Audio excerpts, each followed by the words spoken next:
You're listening to Hurrdat Sports Live. 0-2 swinging a high fly ball to left field. Driving Pinago back to the wall. He's going to try and play it off the green. Another run is in. And Abreu scampers into second. A run-scoring double to make it 6-0. Back it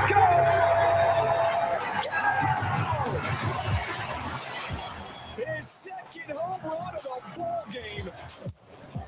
Hooked down the left field line. It is a fair ball.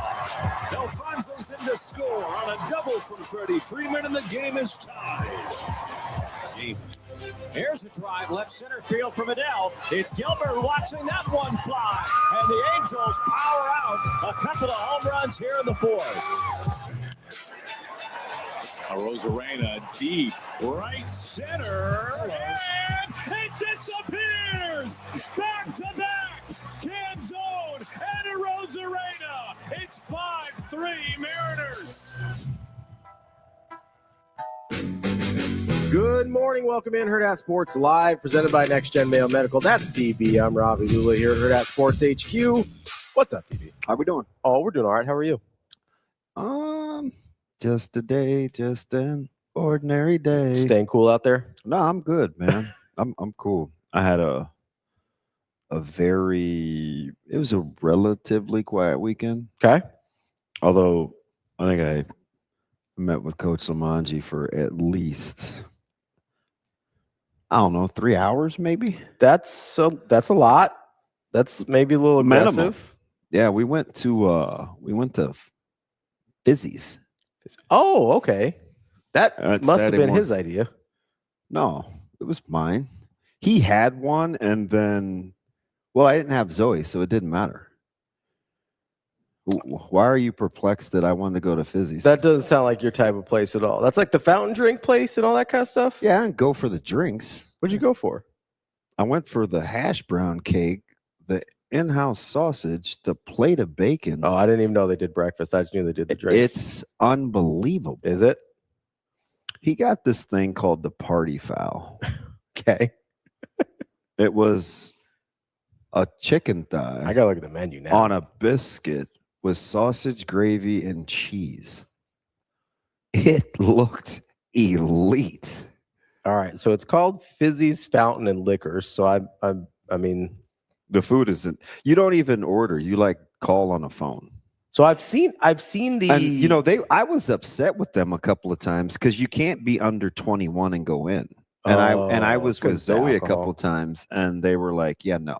And I was like, "But what her dad?" They're like, "Yeah, no." And they canceled the reservations on their own. They're like, "No, we're good."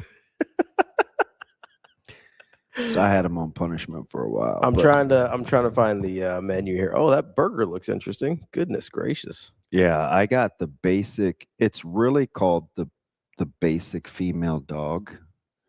And you don't like those words though. And I just was like, yeah, I'll just take the basic B. You're like, I don't like using language. Listen, my eggs were. That's probably the second or third place I've been to. I had some in Boston that I remember very well.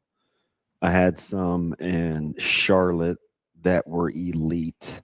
But I like scrambled eggs isn't even my favorite. Yeah, you're not a huge scrambled eggs I guy. just think it's the same. I'll eat eggs anyway, except probably poached.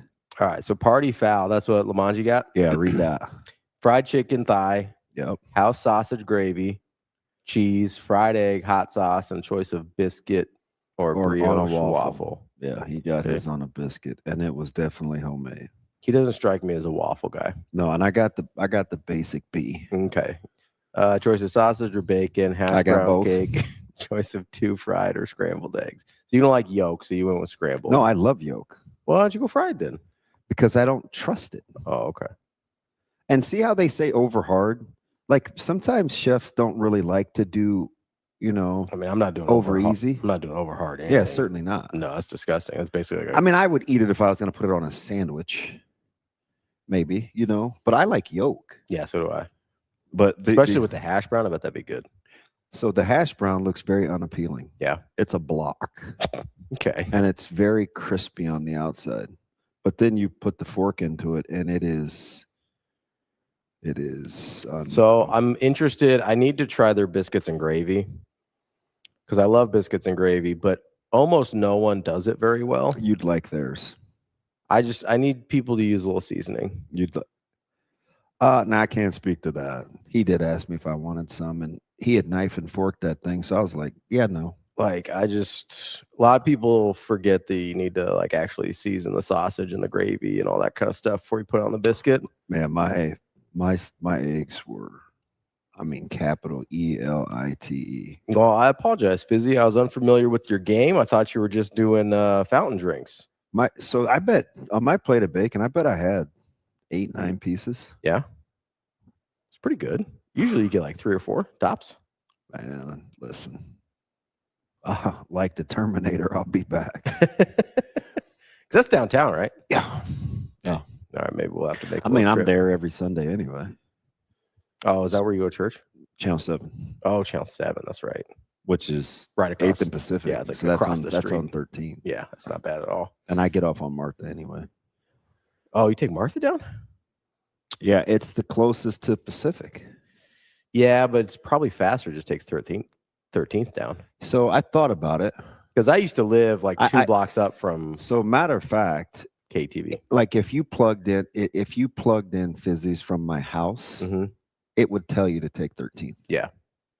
13th is a little underrated when people are going down to like the southern side of downtown. Yeah, but the problem is, and it's not even a problem. Fizzies is almost too Pacific. So you're driving from the exit where King Kong's. Yeah. And I get it. I honestly, like with the traffic though, with the rest of downtown, I think it's still worth it. The only part that's a headache is Martha, like where El Ranchito is. So like 20th to like 13th, where he'd come out by the old, what's your old place? Grace. Oh, yeah. Like that 2-way is not great. Is annoying. Yeah. Well, because Martha, especially if people want to turn left. Martha, you're getting dumped off at like 24th, aren't you? Yeah, 22nd. Yeah, I mean, that's still a little bit of a drive to get over there. That's cool. I like the neighborhood. I do, actually. And then yesterday, Ryder and I, we went to a food truck way north over by Druid Hill, just like 30th and Sprague. Yeah, Kobe, I don't know how to cook. I do know how to eat. So yes, I do have opinions on food. They had my man had smoked meatloaf. You said that somebody else has had that before. So D Knight, he's the one that told me about it. My barber. Yeah. So his name used to be Smoking Doja, but I don't know if he could probably market that as well. Okay. So it's now Smoke Signals. Yeah. And I mean it's pretty good. Okay. All right. So I don't know what it is about my people, but we always have to have a turkey sausage option. Like I get it. A lot of guys don't eat pork, but is that like a Nation of Islam thing? It's not even so. Like my barber, he's not. It's not a. But he doesn't. It's not a religion thing. He just doesn't eat pork. Now he's super thin. So yeah, he's lean. He's a big. Can I process a guy? Oh, okay. He doesn't really rock with corn. He's just different like that. All right, but that's like a thing. Is a lot of black dudes don't like pork? Yeah, it's always like I didn't know that. This is news to me. Yeah, I know you let the ribs thing fool you, but no, I just was unaware. It's always like even if you go to restaurants like east of 42nd, there's always going to be some sort of chicken or turkey sausage option. Interesting. Chicken sausage is fine, but if I'm eating sausage, I'm eating sausage. Yeah, you just don't get the right fat consistency when you use turkey or chicken. So it was chill. It was so hot, man. We played yesterday. It was incredible. Yeah, I can't believe they didn't cancel your game. That's crazy, man. It was still like 95 by 10 a.m.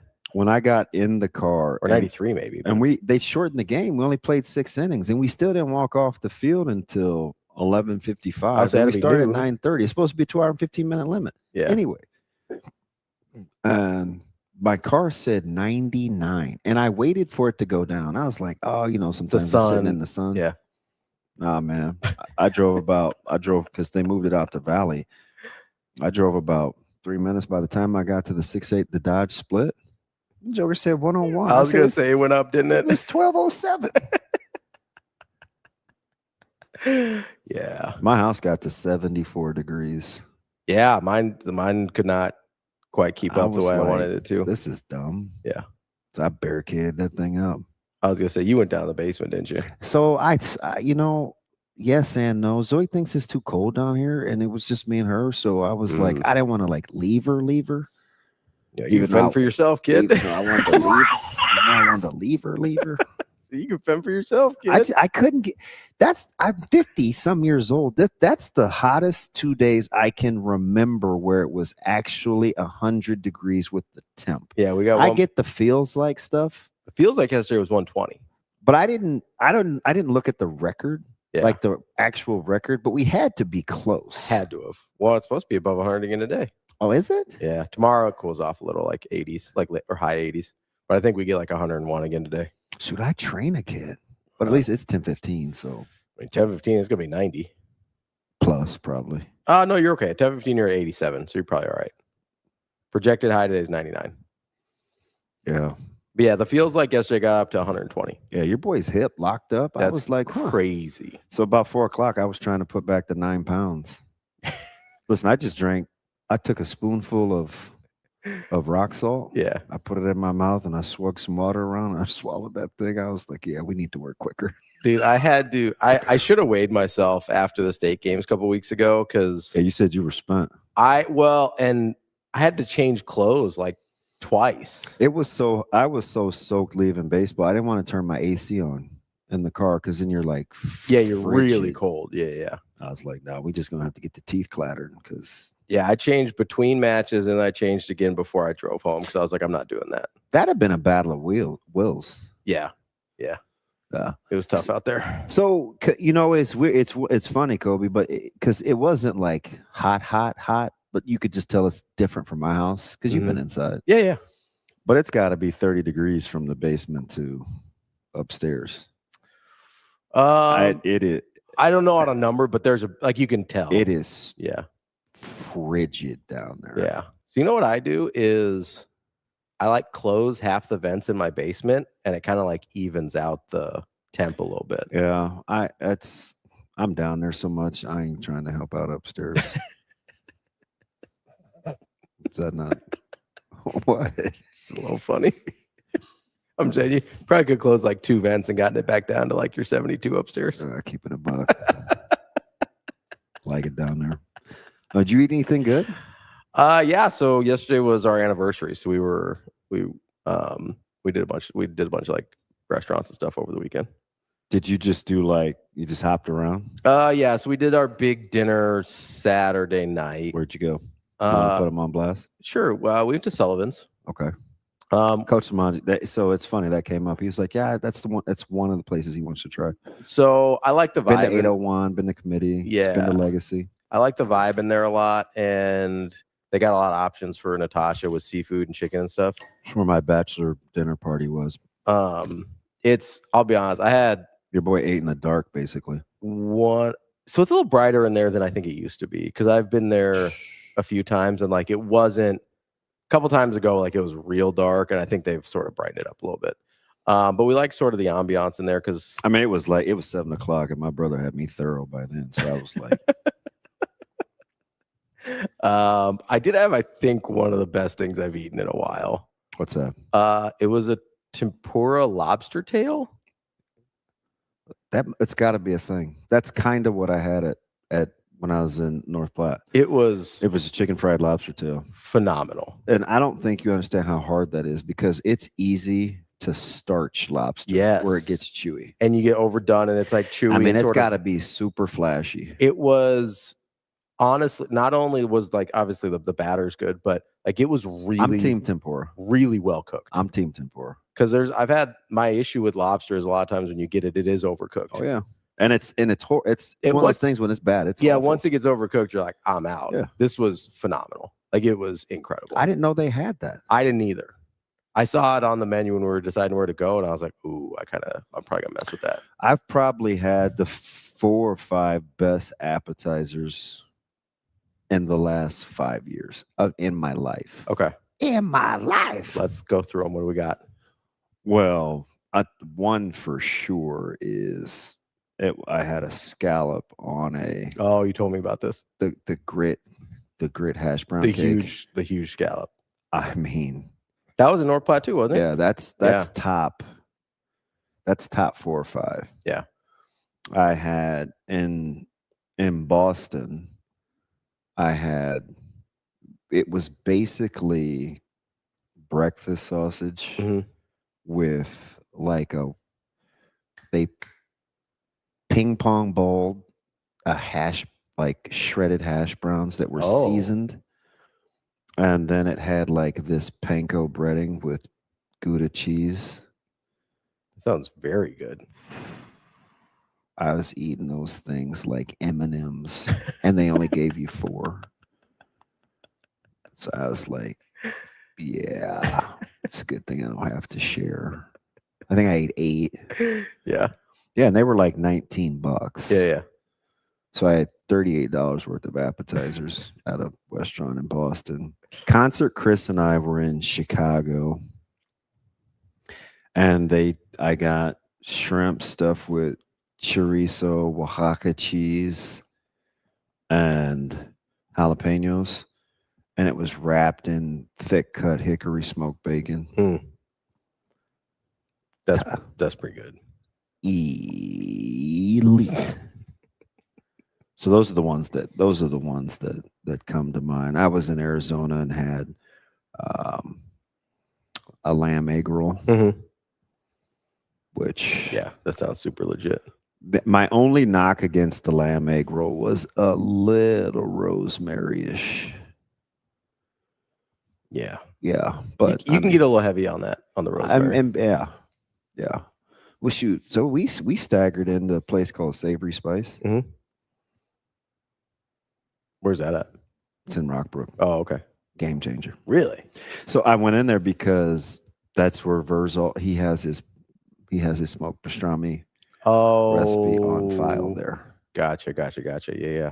So because that's the pastrami that you finally decided you like pastrami. Yeah, I went in there the other day, and I won't call him out because he's a great dude. I was hinting around to him like, "Hey, you got any in?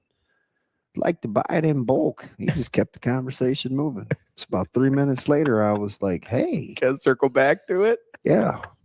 And he just kept on moving. Yeah, after 2, you got to take the hint. I was like, damn it. Yeah, I'm trying to think where else we ate. So we ate Sullivan's. Oh, I had the rack. That tempura lobster sounds so fire. Natasha was in France a couple weeks ago or whatever, or I guess a month ago now. You said she was disappointed in the food, though, right? She was, but there was one thing that she ate. She had like a lobster gnocchi on the. When she was in the south of France. When Meatball was open in Blackstone, their gnocchi was. I love a good gnocchi. It's not really my jam, but it's good. But she said she liked the lobster tempura better than the lobster in France. When she's like on the Mediterranean. I didn't know that was on their menu. Yeah, it's a game changer, man. It was so good. They have scallops on their menu too. You know I'm getting that. I did. So I should have. I got the rack of lamb because I've been craving lamb chops. And it was good, but you gotta have my lamb. But afterward, I was like, I probably should got the scallops.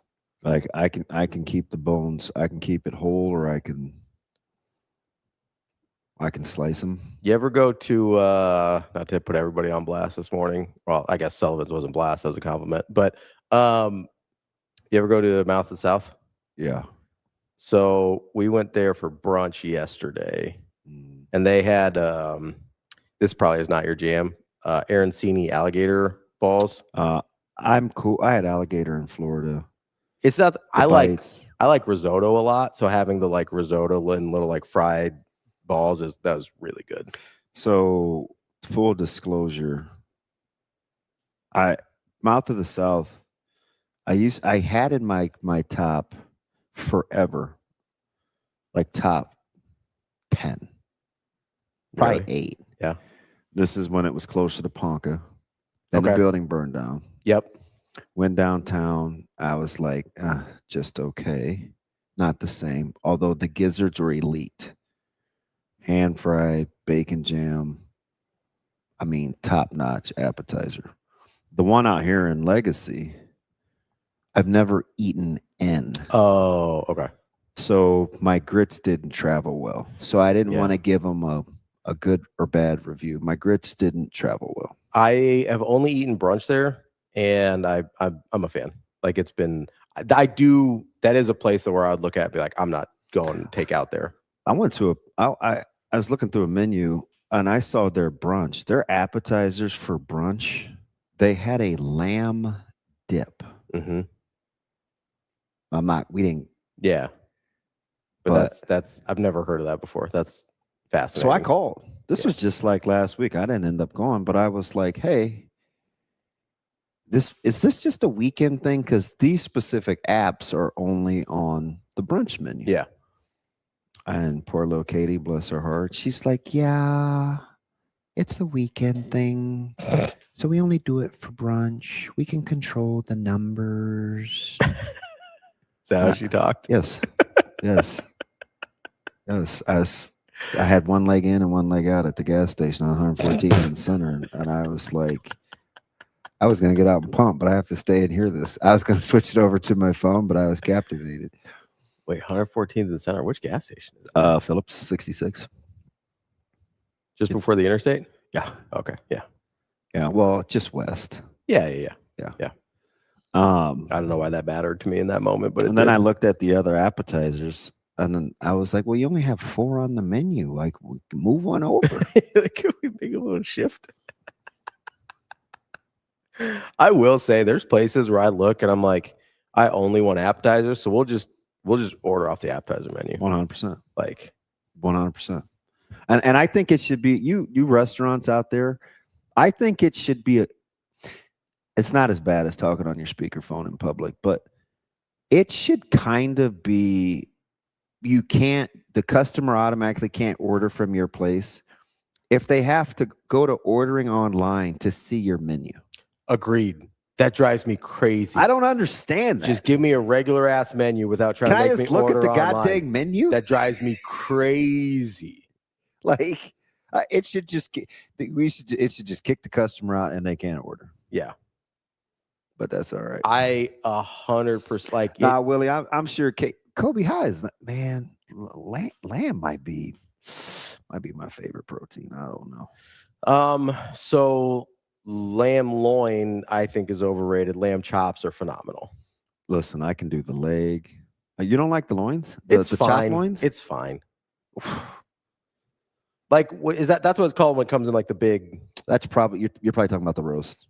Like you're talking about the roast. Oh, okay. Yeah. That's fine. Yeah. So I'm not like those. Yeah. That's fine. I smoked one of those for my mom for Christmas last year. So we do it for Christmas when we have people over usually. Oh, it is far from overrated. It's just fine for me. I met my guy out the other day for lunch, and he told me tri-tip was overrated. I said, I'm questioning our friendship. Kobe, we're talking about physical menus. We're talking about the internet, man. Yeah. No, I get it. I know what he's saying, but I'm not talking about printing. I'm just saying when you go online. Yeah, when we're talking on their website. Yeah. Like if I can't just click on a button that shows me your menu and I have to go to the order online option, I'm going to be super annoyed, and it dramatically decreases the chances I'm actually going to your restaurant. Yeah. I'm serious. So there's a place here downtown, TJ, that has probably easily the best lamb burger in the city. I don't know that I've ever had. Well, that's not true. It's Oh, okay. Yeah, it's super rich. Yeah, but it's you got to be like in the mood for it. It's heavy. They cut it with an aged cheddar. Yeah. Legit. So that reminds me, it's a little pet peeve of mine. People need to be more intentional about their cheese choices on their foods. Why? Because a lot of times people just like. Do you like cheese? I love cheese. I love cheese. I love cheese. But people are lazy with their cheese. There's probably 4, Chuck. So yes to your question, like, or no to your question, it wouldn't be like citywide. It'd be like 4 restaurants. Like you gotta be a little bit more discerning about cheese choices, because people will just throw something on there and be like, hey, look at this cheese. Like you need like lots of cheeses all taste different. They have different things they emphasize. They have different things they bring out. Like a lot of times people either, two of my biggest pet peeves, because I love au gratin potatoes, is when they use the cheese and don't like season anything else, and they like let the cheese carry the flavor. And I was like, that's not enough, especially if you're being basic ass with your cheese choices. Like you need to do more than that. Like you still need some seasoning in there, bud. Number 2 is when they're like on a burger or a sandwich or something, and they don't make like an intentional choice about the cheese to complement the rest of the flavors, and it sort of just all blends together flavor wise. Like I need a little contrast. Yeah. No, I'm with you. We got to do a little better, guys. There's lots of cheese out there. You can do whatever you want. My food takes are strong, Kobe. Serious.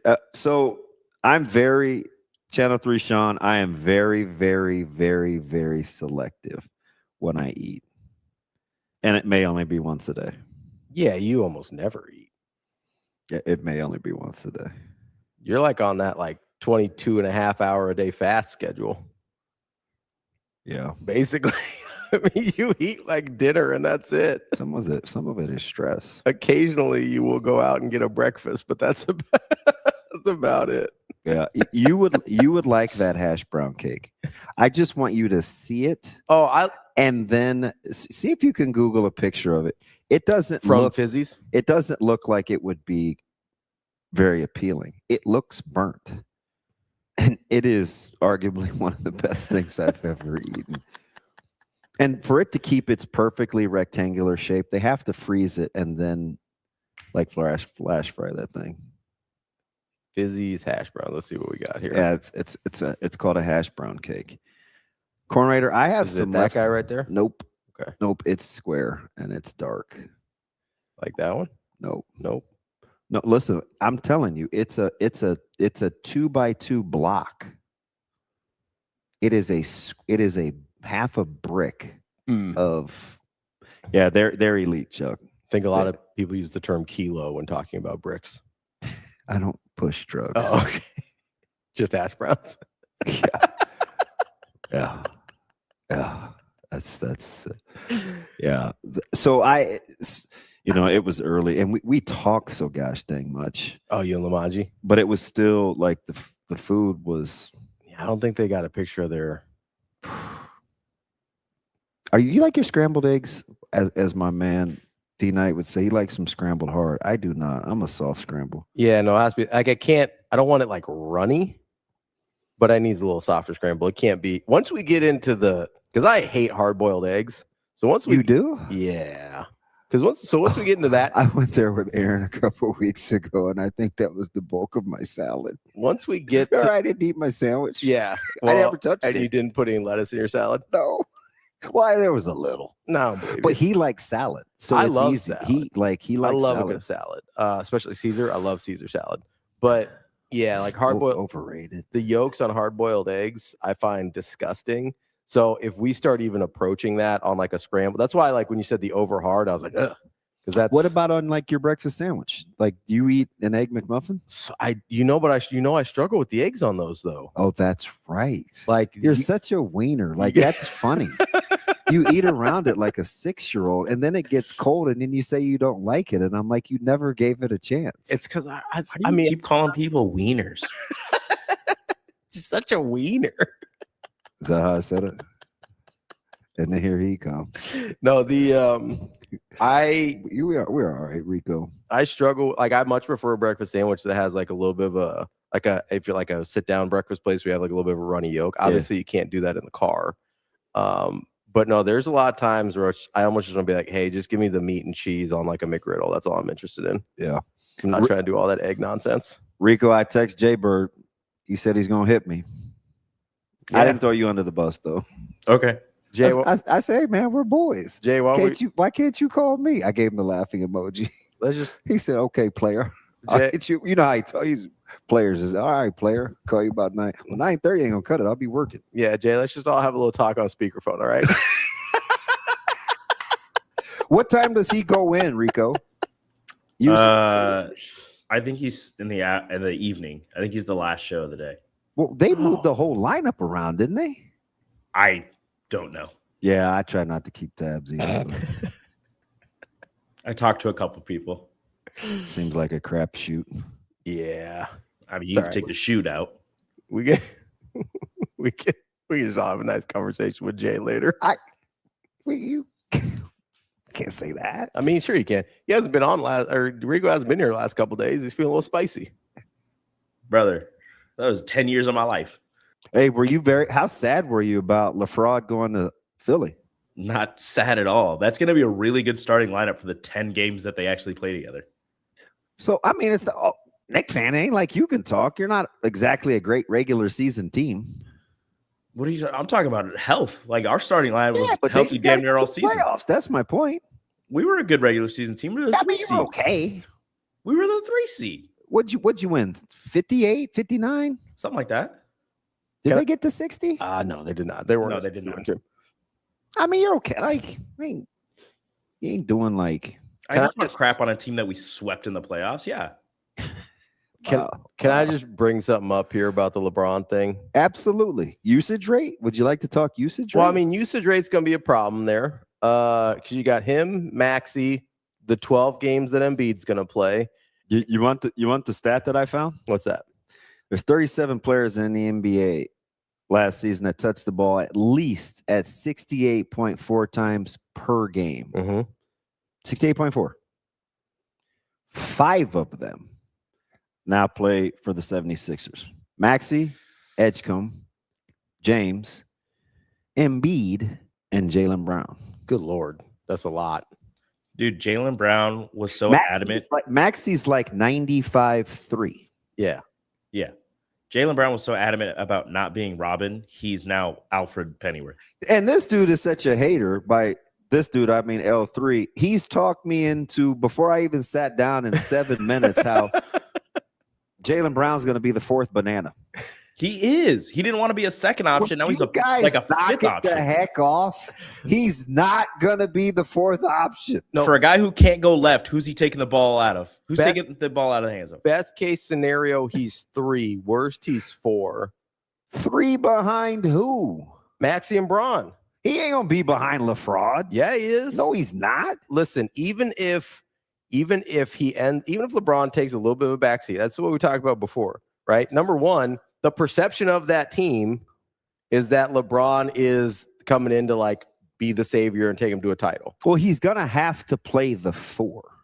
I understand that. Essence. But that doesn't mean he's not going to handle the ball more than Jaylen Brown is. Okay. Well, you just imagine Maxey just running around without the peel? No, but that offense would change dramatically. That's the problem. Is it's Maxey and then Braun. He's not. Then LeBron James Brown will not be the 76ers' second scoring option. I think you guys forget how much they try to force feed Embiid when he's actually on the court. I understand that's that. True. I'm Also cool true with that.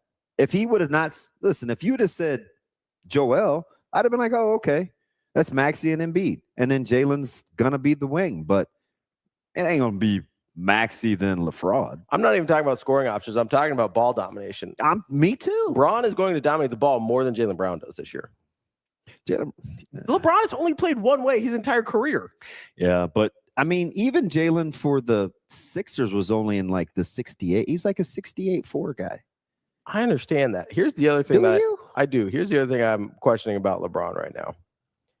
Is we keep talking about the longevity, and obviously TK, they'll be able to score. Obviously, it's unreal. The Lakers offensively should. Oh yeah, they're not outstanding. They're not going to guard anything, but I don't know. Score. They got paint presence. I like Walker Kessler, but I wish Carr wasn't 170 pounds. Yeah, it's gonna be tough. He's only 21 though. 21 isn't that young for a draft prospect. I'm talking about to be 170 pounds. He's gonna grow. I know, but even like if you're 170 and you're 19 and coming out in the draft, I feel differently than if you're 170 and 21 coming out of the draft. I think it's the pro regimen. Maybe. Like he's got time. I just hope he can get buckets like he did in summer league. My question is this. Okay, so and would they move up a spot to get him? I think so. Maybe Pelinka looks smart. Maybe. He put all his eggs in one basket because they got no assets. It's funny to use the term eggs. I like eggs. They're all white. I see. I agree, Cope. Like, what? That's fine. So they lack a little pigmentation. They'll get buckets. Did you know that last year was LeBron's lowest scoring average since his rookie year? Yes. I mean, we're 22 years. It makes sense. He's 50. I understand that, but what I'm saying is 41? Yeah, he'll be 42 next year. So my question is, though, while we are all like, oh, LeBron's well, going that's to the Philly, problem, Kobe. What's that? He's got to really work on the defensive end. He's got to work. He is slight. Those wings, they're going to go at him. His third lowest 3-point shooting percentage of his career. Why? You're the one. You're proving my point that he's not going to be the second option. No, I'm saying he's going to be a bad second option. He's not the second option. All right. Right. He's the third option, and Jaylen Brown is I don't even think he's going to be the third. Jaylen Brown's not going to handle the ball more than Braun. I would bet on that. That he's not? That he's not going to handle that Jaylen Brown will not handle. Like I will bet you that LeBron's usage rate is higher than Jaylen Brown's. Okay. You're wrong. Lucky for you guys, I'm the plus day 80, is not right? today. 70. It was 50 and then 20. Because you were down to 40. We did a tenner. Then you won a 20. Oh, the now sneaky you're at 70. tenner. The sneaky tenner. Yeah, you're at 70. Well, I gave you multiple cracks at it, too. I gave you the position, Yeah. the side of the ball. Yeah. You said the guy's name out loud and then didn't take him. Yeah, then I went And away then on you it. said the guy's name out loud the second time and didn't get it. No, I had some good guesses, though. Yeah, you had a couple of elite. Yeah, but yeah, it is what it is. It's all right. You talked yourself off of Tyson Terry. You talked yourself off of Vincent Evans. I did. Jeremiah Charles is a good pull, though. Jeremiah Charles is a great pool. He's going to have a good year, I think. The guys like him.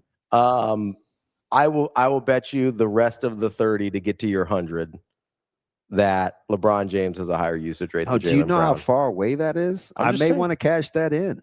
Okay, well, we could just leave it hanging out there like a future bet. That's fine.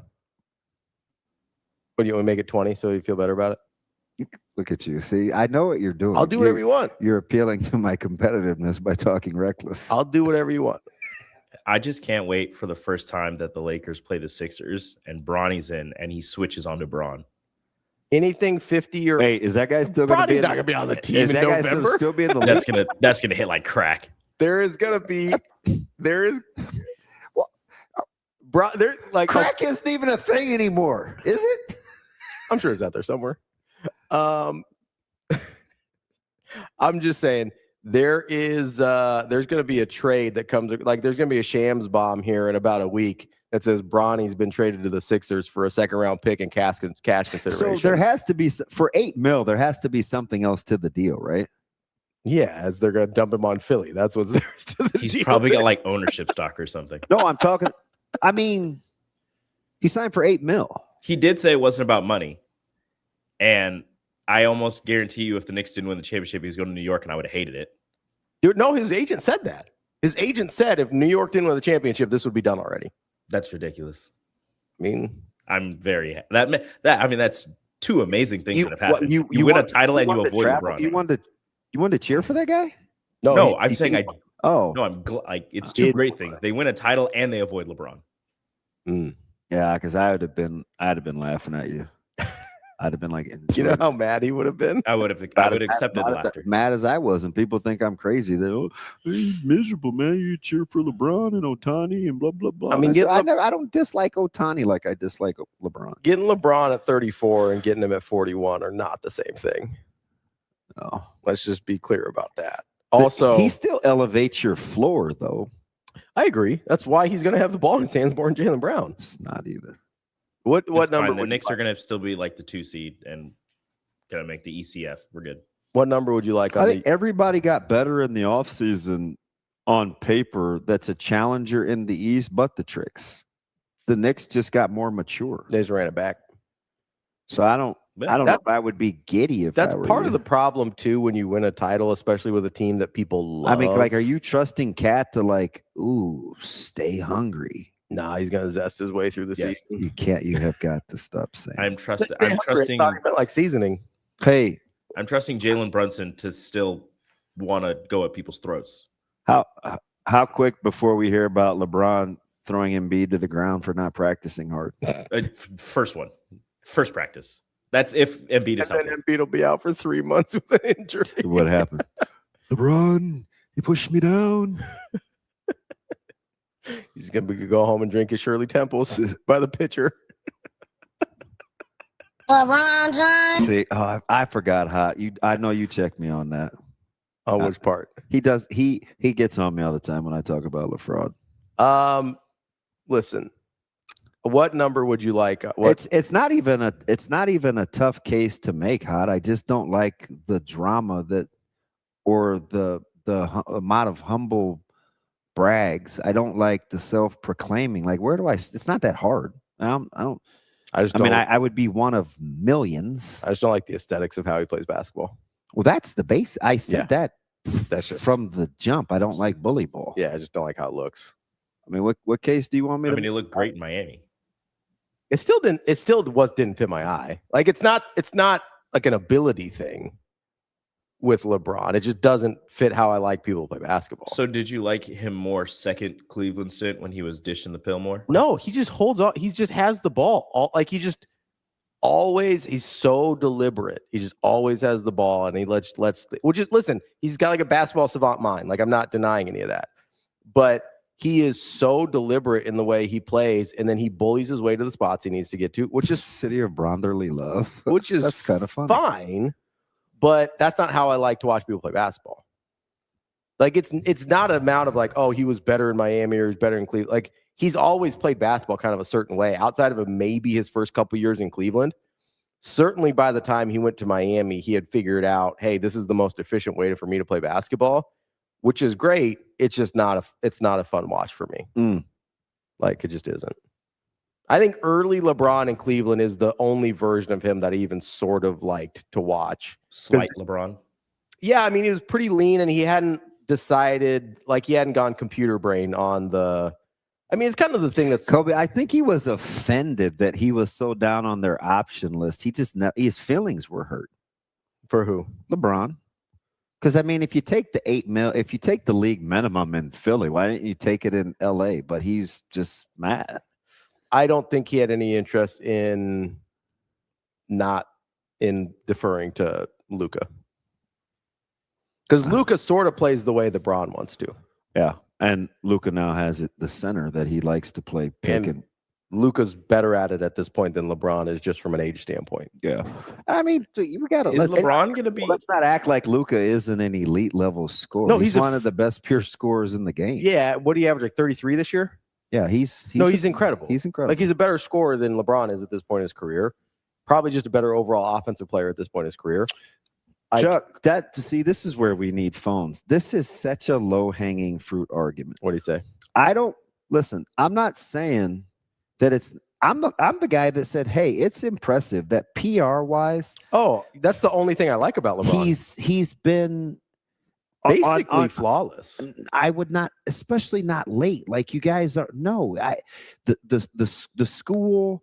The political stances, like, he's gotten a little messier as he's gotten older, but it's not anything egregious.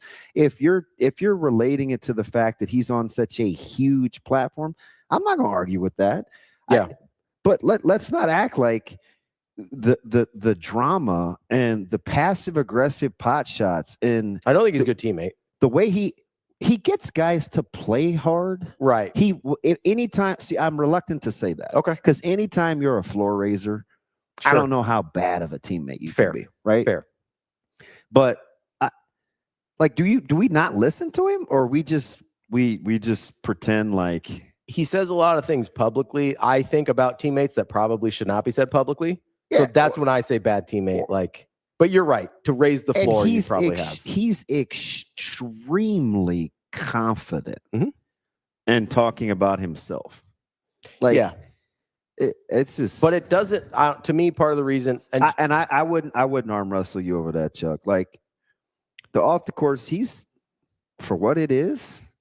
I mean, for being a kid that was, like, he was a prodigy, anointed at 12. Like, he's handled it remarkably well. Yeah, I got I got no. That's qualms. probably the thing I like the best about LeBron. I can be objective there. I got no hate there. Like for a guy, because he made it on Sports Illustrated at what, 15? Yeah. For a guy that's literally, it's like you guys waiting on me? Yeah, LeBron, we are. Like, what do you mean? Like, you know what I mean? It's stuff like that. Yeah. There is. His free agency decisions are probably the worst things he's ever done. Honestly, from a PR standpoint, like between Miami and sort of this, where he's just like kind of like. I don't even care about the Miami thing. No, but it's the thing that people, I mean, it's the thing that's if you just don't like him. Yeah. I'm trying to give you like the practicality of just listening to him. I think he throws teammates under the bus a lot in a way that I don't think is probably great publicly. But I mean, to Chuck's point, there is absolutely no one in that level of limelight that has probably misstepped less than LeBron. Yeah. Todd, to your point, he says North Carolina places Michael. I'm not assassinating anybody's character. I'm saying that it has widely been speculated in the league that anybody that's worked with Michael Lombardi inevitably ends up not liking him. I don't know what it is about him. I don't either. I do know when they use him as like an analyst, it's like, really, Mike? Did you just say like? Yeah. So I am super not surprised about that shot, but I do think North Carolina, a couple of sneaky good North Carolina, a couple of good quarterback options. I don't know what to do with North Carolina. I just don't know what to do with them. With the Belichick of it all, and like I just don't know. Like, is it just? And he's compared to nice quick subject change. Yeah, I don't. I'm sorry, Kobe. I don't see everything in the chat, champ. I don't. Just kind of come as I go. Sometimes we're working here. Plus, I can't read. I can't read. I didn't say it like that. Just say I can't. That's pretty small. No, me. it is. I'm much more apt to read. Yeah, if they put it up on the screen, I get television. You get a much easier view of it. I kind of like TCU. Do you? Yeah, I do. I kind of like TCU. Little bounce back. They're gonna be like spoiled milk, and somebody thinks they're gonna get some good cereal, and then TCU's you're gonna taste it, and you're gonna be like, oh God, something's off. They'll be like, yeah, you didn't prep this week, and they got you. That happened to me like 2 weeks ago.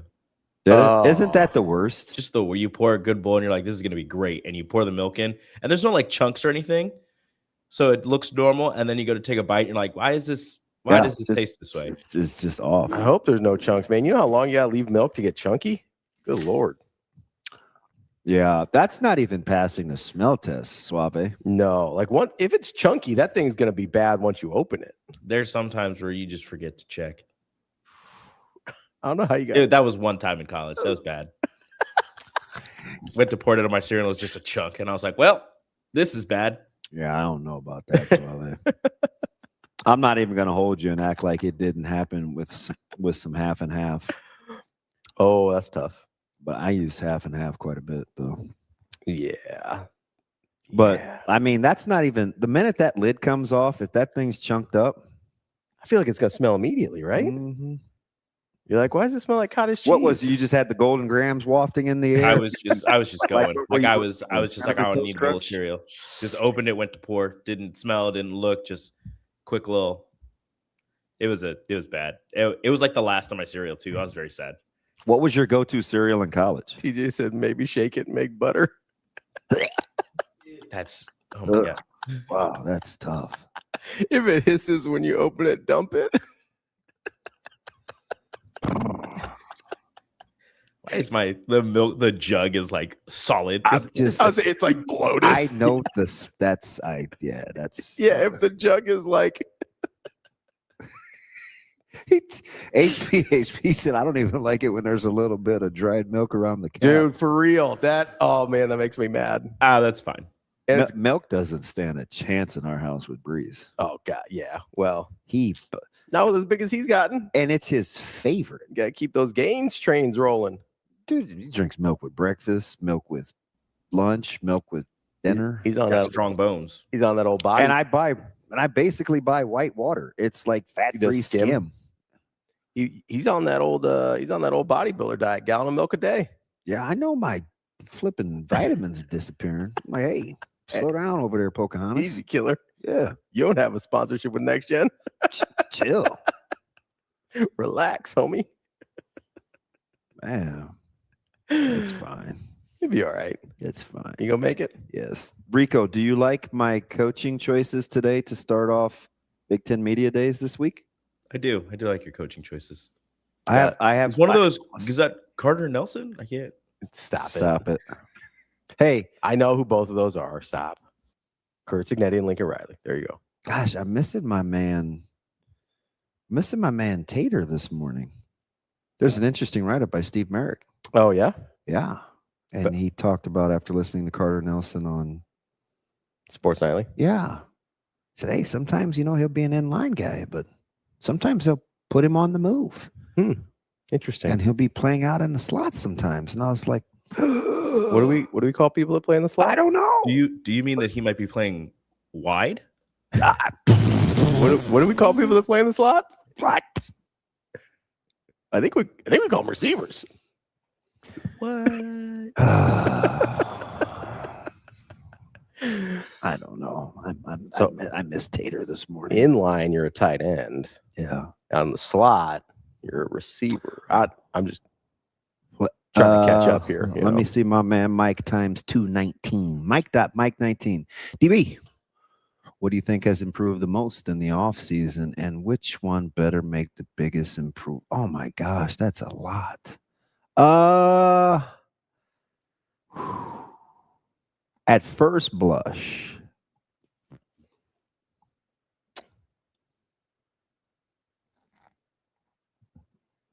it's close. Mm-hmm. I'm going to say. Are these two different answers? Yes. Okay. I'm going to say D-line or linebackers. Has improved the most? Yeah. And D-line obviously has to make the most visible, but I think linebackers have to. I thought the linebackers really struggled last year too. Like linebackers they better go the most. They had the most variance in terms of where they played last year to where they need to be this year to be at an elite level. Yeah. If you want to get stops. Because, we got stats, fellas. We got stats galore with our man. I'm not going to say it. I think we should be able to say it. But Austin has done some amazing Rain Man-esque stats that we may get into later. Do you like how I handled that? Yeah, that was really good. That was good. I appreciate that. I'm just going to ask. Yeah. Do you guys have a problem with Austinism stats? No, I love it. You don't count. You can't really get me. Oh, what? Well, you can't really get me in trouble. What are you going to say? You're with me. That's true. If I go down, also we're all screwed. I'm gonna be like, it was Rico's idea. Also, Rico's filter is not like. Yeah, this is horrible. I haven't said a cuss word at all. I don't look at him. What did he say Friday out of nowhere that was super uncalled for? Was it the D word? Yeah, I think so. It wasn't like a swear. Like it wasn't like a hard swear word, but I didn't say the D word. You did. I didn't. I think no, he never does. I will when Which you're D-word are we acting talking foolish. You said your girl was out on your deck. And you said, oh, you did say. Yeah. Because you said it. Dude, he just did. He just said he didn't say it, but then he was like, yeah, because you said it. It's like a 95% chance you said it. No, it was the enunciation. Right, but if you enunciate a word that sounds like it's like wrong, then you said it. That was right. That's how it sounded. No, it did not. I played it. How you sounded. I played it for you off air, and the face you made was like, I don't know. I never heard it. I don't know. The face you made was like, wait, I don't know. That was because no, the Altoid, it hit wrong. So I was like, that's not what happened. Are you sure? Yeah. I played the noise. You go, ooh. No, that was the Altoid. That's close. You thought she like sold it? Yeah, because you can't see it to the naked eye until you go around the corner. Yeah. And not that my dick is like huge, but it's like. What was that? What'd you say? That's why you can't be nice to people. That's why you can't be nice to people. I'm just saying it was a close call there. It's uncalled for. It's only Monday. I just don't want people to go back to your original question about using the term Austinism. I don't find they're advanced stats, and I like what I think autism is often the superpower. So like I don't take it as a negative. And I'm not saying and I just T-Mac knock it off. We were doing some rankings this weekend. I just don't want people to think that we're making fun of a certain community. We're not. That was my only concern. That was my only concern. So how is that any worse than if I say Rob Anderson has Rain Man tendencies? I think I talked to Rob 15, 20 minutes the other night at Werner. He seemed to still okay like me. You think so? You never can tell. He did say a couple funny things, but it's not like, ooh, that guy's a DB fan. Like you just never know. He plays it very close to the vest. Does. Yeah. I told you this and what we could talk about. I watched the Errol Spencer. Spence. Errol Spence. I don't know why I always want to call him Spencer. Errol Spence, Bud Crawford fight with him and DeMarinis. Uh-huh. And I think it was like the second or third fight that me, DeMarinis, and Rob Anderson have watched together. And that's about the only time outside of like Creighton stuff that I've spent with him. And I was like, yeah, I don't know. I was telling Matt this. I was like, yeah, I don't know how much Rob likes me. And he's like, oh, if he's hanging out with you in public, he likes you. It's just that's what I keep telling myself. He's like, that's just kind of. I was like, he could have walked off. How Rob is, and I was like, oh, okay, cool. Like he's ridiculously funny. Oh, he's terrific. Like big fan and super helpful. Like great at his job, and like he's a fun hang. Yeah. But it was just one of those things where it's like, there's a lot of people where you're like, oh, I can tell this person really likes me or is not a fan, and it's a little more ambiguous with Rob. I was gonna send you the clip where Max Kellerman was talking about, and Tim Bradley, they did not want the car accident to be the excuse for Errol. And it was kind of harsh. Like, you know, Tim Bradley was like, oh, I knew the excuse thing about the car was going to come up. I was like, damn, Tim, like. Oh, Tim doesn't. Yeah, TB. Tim doesn't play. TB keeps it a I don't know how much I like his. Like, I don't necessarily love him as an analyst, but he will not. He's not. I like him as a He's not afraid to go. He's a better like on the panel than he is in fights. Yeah, I think. So, but yeah, Spence is definitely starched. Oh yeah, I mean, Bud broke him. I mean, starched. At least he was honest though. He's like, man, that was a long 12 rounds. He's like, 12 rounds used to be nothing, but. It's a long 12 rounds. That's probably time to get out, Bud. I was like, oh, yeah, he's not about that training life anymore. No. The funniest part is like, my money's pretty good at working for itself. I think I'm good. He said, I've got my faculties. Yeah. I was like, He's like, I still got my faculty. I'm just glad he didn't say facilities. He's like, I got my faculties and my family's still with me. I'm out. And I was like, Zoo, that's just a tough match. That's just a tough matchup for a guy. Spence likes to come forward. Yeah. And Zoo's not even like that. No, but neither is Spence anymore. What a quick. That's how it works with boxers a lot of times, man. Once you get that air of invincibility broken in your head. Kind of like Adele. They just disappear. Well, I think Adele's got other stuff going on. Rich Paul. We'll take a quick break here. We got Sam McKEWON coming up next from the Omaha World Herald.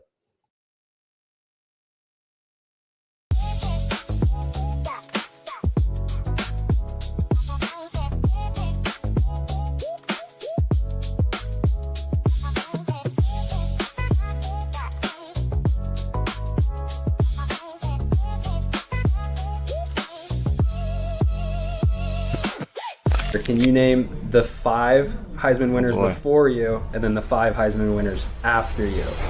Before me, so Wanky, 2000, 99 Ron Dane, 98 Ricky Williams, 97 Woodson, 96 Danny Werfel. Right, In front, Jason White, or Carson Palmer, Jason White. 04 would have been Leinert, and 05 Bush. But then Glad you put a window in there for me for like 10. I appreciate that.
Are you feeling off, low energy, or asleep?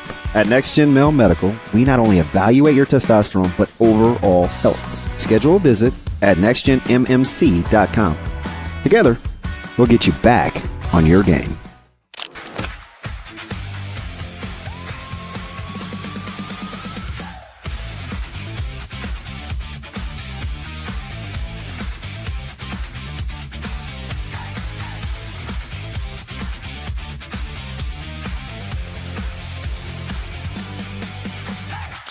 It's time to sizzle into summer at Edwards Kia.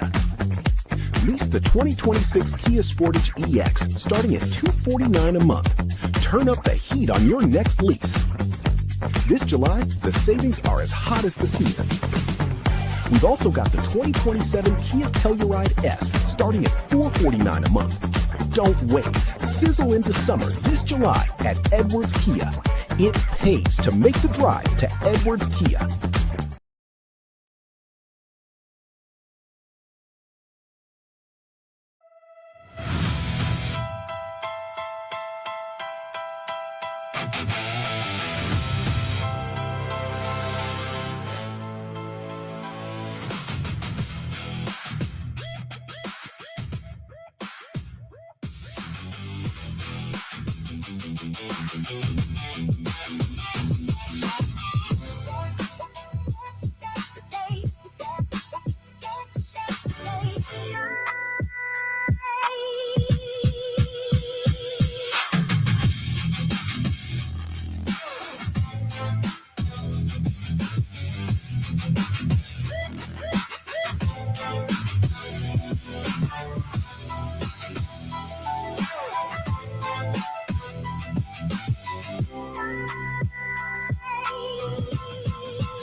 You're listening to Hurrdat Sports Live.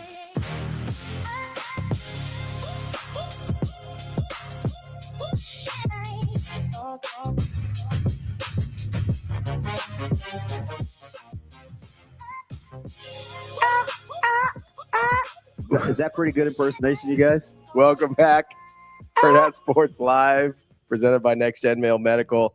That's DB. I'm Ravi Lulla here at Hurrdat Sports HQ. We are joined now by Sam McKEWON from the Omaha World Herald. Sam, how are we doing this morning? Good. I'm reading news that the University of Illinois has finalized a 5-year, $30 million jersey patch deal with a bank, according to Ben Portnoy. I think he's Sports Business Journal. Yeah. Yeah, he is. Yeah, he's good. 5 years, 30 mil. Is that better than the monster deal that the Big 12 got? That's more a little bit, I think. I think it's like 4 times more. But you know that's I don't know if we knew what the Culver's deal was with Wisconsin, but that puts into a sense of like, okay, so what does one of the banks want to, is it, whether it's a bank or it's some other company in Nebraska? I mean, that's $6 million a year right there that goes to your over the top NIL. I mean, it's pretty good. Got to find a way. Nebraska's got to find a way to get somebody to create that, and we may well get a jersey patch before the season begins. It wouldn't surprise me. They moved the winning tradition to inside the jersey, so there is now room for that. So I think that would make sense on Nebraska's part. I don't know if they can get $6 million a year, but I would assume that they're working on trying to get something that helps them. Let me ask you something, Sam. I've got a couple of my heads up here today. I've got Lincoln Riley and Kurt Signetti. Mm-hmm. You only get 30 minutes to talk 2026. Who's the more interesting 30 minutes between these two? Well, I think the 30 minutes, if I'm doing the individual interview, I'm probably going to go with Signetti because I feel like I could take that in some interesting directions. But what we're talking about is at media days. And Lincoln Riley's 30 minutes will be more interesting. Signetti's gonna, and he's earned this. He is going to be, fawned over, and so you're going to get a lot of people over there that are going to tee him up for, a lot of one-liners, and he's earned this. I mean, that's probably what's going to happen. It's going to be a lot of, he's going to have a big crowd around him. Lincoln Riley 2 years ago was really combative at Big Ten Media Days and did not appreciate it. Yeah, I said he was. I said, "Oh, why is he so crabby?" Yeah. Well, he was pissed. He was pissed about a couple of things, including some scheduling things that had been said about him, and that he was trying to, duck the SEC, and that's why he left Oklahoma and all this other stuff. So I think he's got a really talented team. They're not old, and so the reality is, they do need to get close to the playoff this year. They have a really hard schedule. And in my opinion, the general manager is not attached to the head coach out there. They have the best GM in college football, and he has done an incredible job of building their recruiting roster. And so their roster is set, whether it's for Lincoln Riley or somebody else. Like I think the GM is going to stay out there either way. He came from Notre Dame. And he grew up around USC football, and he's been around that program a lot longer than Lincoln Riley has. His name's Chad Bowden, and he's the real deal. So Lincoln Riley's not necessarily attached to him. I hope that Bowden is at the event. I don't know if he will be or not, but he's a big part of what they're doing out there. And now the coach needs to win some games. I don't think they can go 7-5 and he's still around. I think they've got to go probably 9-3. And Robbie didn't think 8-4 was good enough. We did this. This was probably about 5 weeks ago. Mm-hmm. Yeah, he didn't think 8-4 would be good enough. Right. So I think that's fair. Their schedule's very hard. And if they get to 9-3 or they get to 10-2, then what's on the other side of that is a really, really good program because they have a lot of young talent and guys that are in the program that are going to need a year or two to develop. And once they do that, again, whoever their head coach is going to like what they've got in 28, 29, 30. Because they've really put it together, and wherever they're getting the money from, they got the money to buy really good players. And so long as those guys stay in the program, I think they're going to be set up for years to come.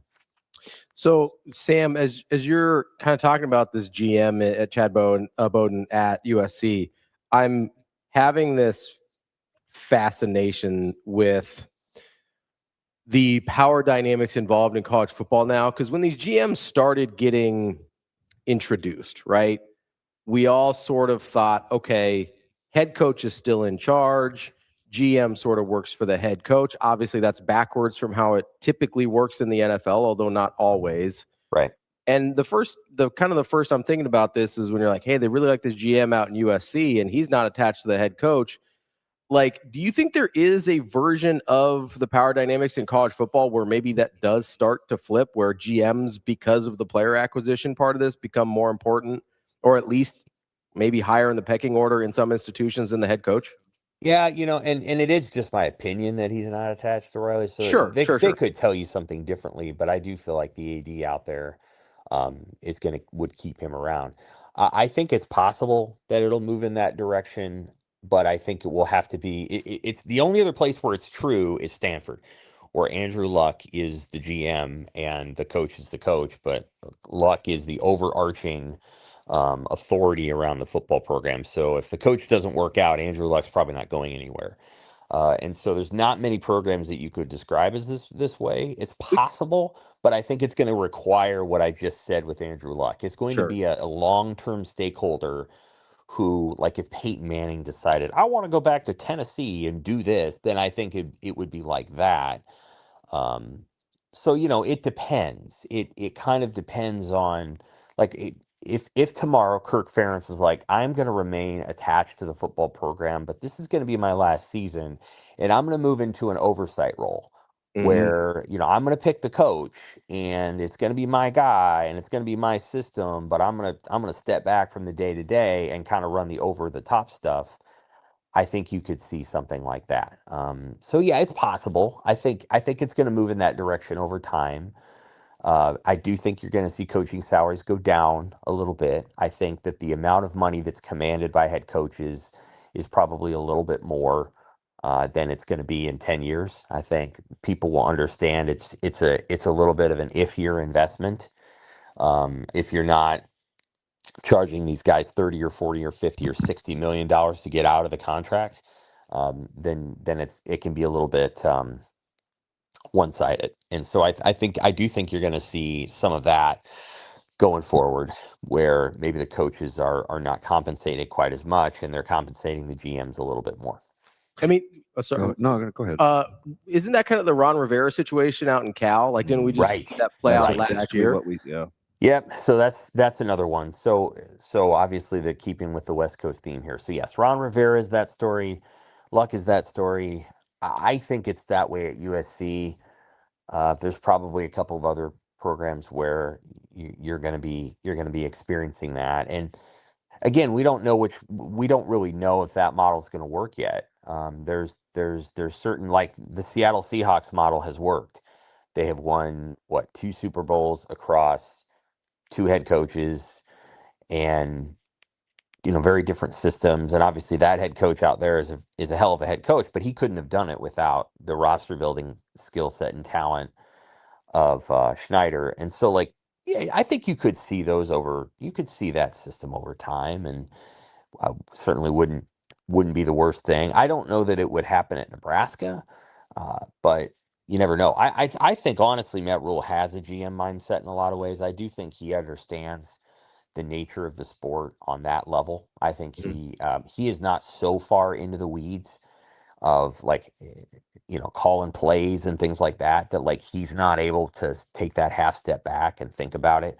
I think what Pat Stewart has added to the operation, we don't talk to him very much, and I think we should talk to him once before the season and in the off season. We haven't done that, but I do think where he's really helped is I think he's helped to shape and clarify some of the harder conversations you need to have. And then one thing you started to hear from the coaches and from others is, like, these guys have to have something to do, and the implication is if they're being paid. So you can't just pay guys to, like, be around for 2 years and, like, quote unquote develop and not have a role. They have to have a role if you're going to pay them. And so I think part of what he's been able to do is say, how do you, if we're going to invest in this player, with the exception of maybe like a Latif or a Kalen, you can't just say, well, your job is just to be over there and, like, we'll see you in 3 years. Like, that's not going to be I think, a viable option for Nebraska. That if they're going to invest money in a player, then that player needs to have a role. And so I think he's done a good job of clarifying that for them and trying to make them more efficient in the way that they distribute dollars. Sam, is it possible that Michigan is flying under the radar? Well, they're gonna no. I mean, I understand what you mean by the question. There is a real split camp on that program, and if you read the preseason magazines and you kind of listen to the discourse up there, you get a sense of it. So on the one hand, you have a camp that's like, no matter what else is happening with that athletic department, they've got the right coach, they've got a good roster of players, and trust them, they're going to be a good team. And then I think there's the other camp that's like, there's no way that even as good as those players might be and as good as this coaching staff is, that they have not done some level of like damage to the progress of the program with all the drama that's been going on. And so I think there's two different camps, and then the schedule's really hard. It's just really hard. And so like if they had Penn State's schedule, I'd be like, people are not talking about this team enough. But the reality is they don't. They have a schedule that when I look at it says 7-5. And that's just the way I look at it. Like they play Oregon and Ohio State and Oklahoma. And I think Oklahoma's once again going to be a good football team. We've got Indiana too. Indiana, like I don't see a pathway where that's easy. Iowa, I do think Iowa goes to the big house, but like Iowa's going to play a certain way and they're not going to let you loose. So, if you win that, it's 14-10. Like it's not going to be this, 53-0 romp. So I just think they have to pack a lunch with that schedule. Now they get 8 home games. No team in America has got more home games over the last 5 years than Michigan, but like it's a hard schedule. And so much depends on their quarterback. Like he really does need to be a better player. And it wasn't that he was that bad last year. He was pretty good at times, and he was pretty good against Nebraska when it mattered. But like he really has to take a jump because their defense is going to be good, but I don't think it's going to be incredible. And I think that back end is going to be sensational. I think. Well, I think again, if relative to the schedule they're going to play, I think the accumulation of, how do you put this? Like the accumulation of wear and tear that they're going to experience. They play the best team in the MAC to open the season in Western Michigan. Like they're going to play teams that wear them down physically and mentally by the time that they're into November. And so, like, I don't think that they have, the defense relative to their schedule that's just going to completely hold up. So a lot of it, I think, depends on Bryce Underwood and their offensive coordinator, and can they score points? If they can, then they're a fringe playoff team. And I like their schedule is so hard that 9-3 might get them in. If they can't, then I think 7-5 is in the offing, and we'll just have to see. Penn State, in my opinion, is the team flying under the radar relative to the schedule that they have. They have a 10-2. They have a 10-2 schedule. Yeah, we went through it ad nauseum, right? Their first tough one after the bye is, I think, USC comes there, right? They have a schedule that is easier than 12 teams in the Big 12. Yeah.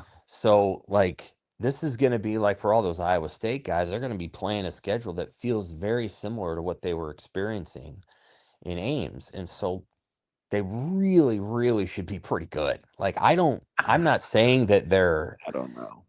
They should. Their record should be good. They should be a good team. Coaching and the coordinator coaching in the Big Ten is so elite.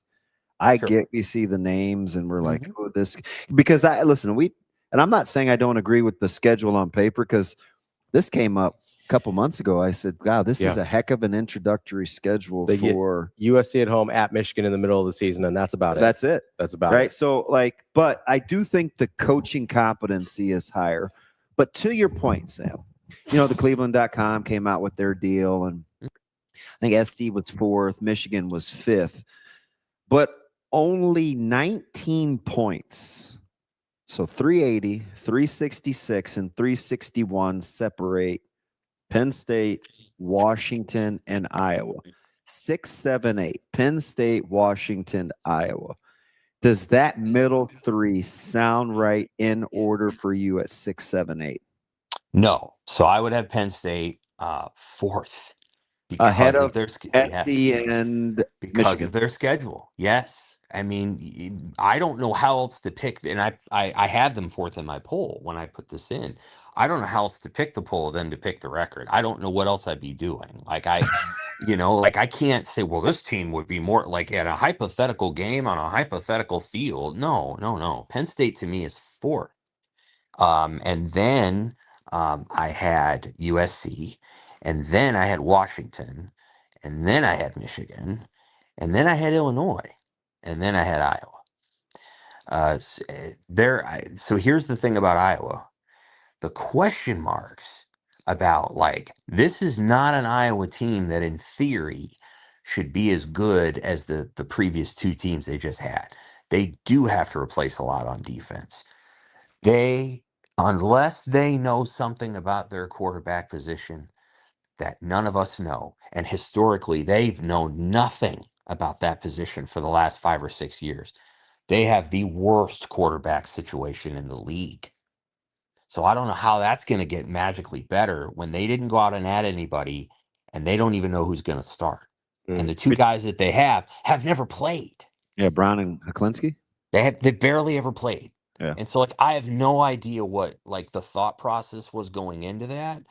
But they solved their problem last year. They went out and got a guy that had played a ton of football. Well, they didn't do that this year.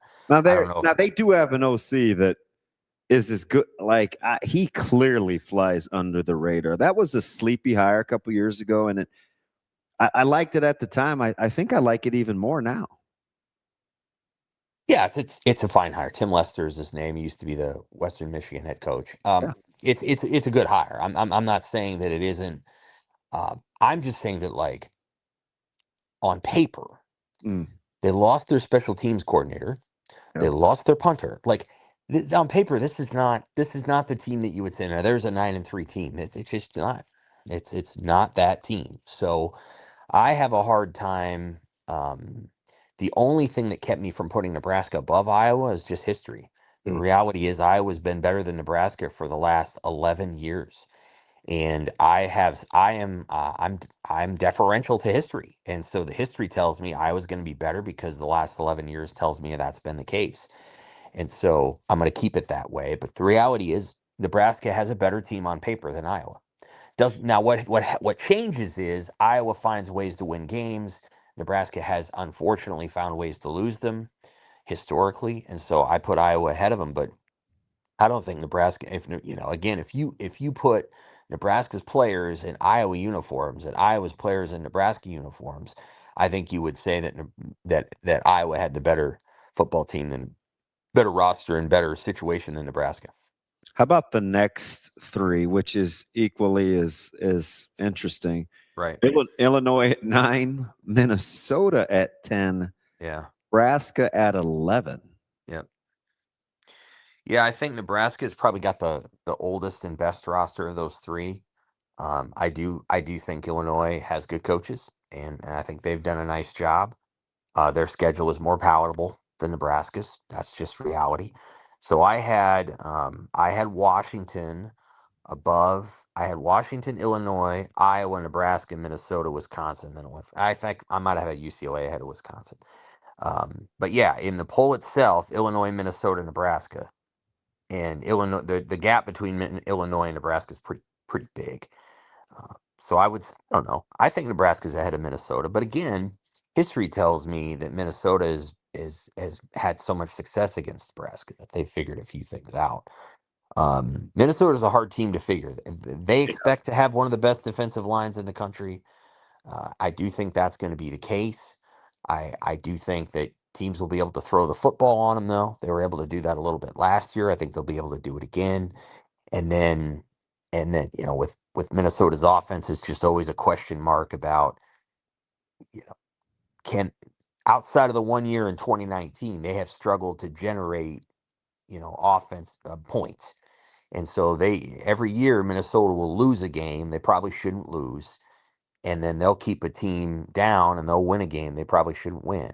This year Minnesota goes to Purdue, and if you were going to say what's the game Purdue's going to win that you didn't think they were going to win, that would be the one that they would beat Minnesota and Minnesota would lose a stupid game, and then Minnesota will beat Michigan. Like, for example, Michigan goes to TCF Bank or whatever they call it now, and is it Huntington Bank? I can't remember.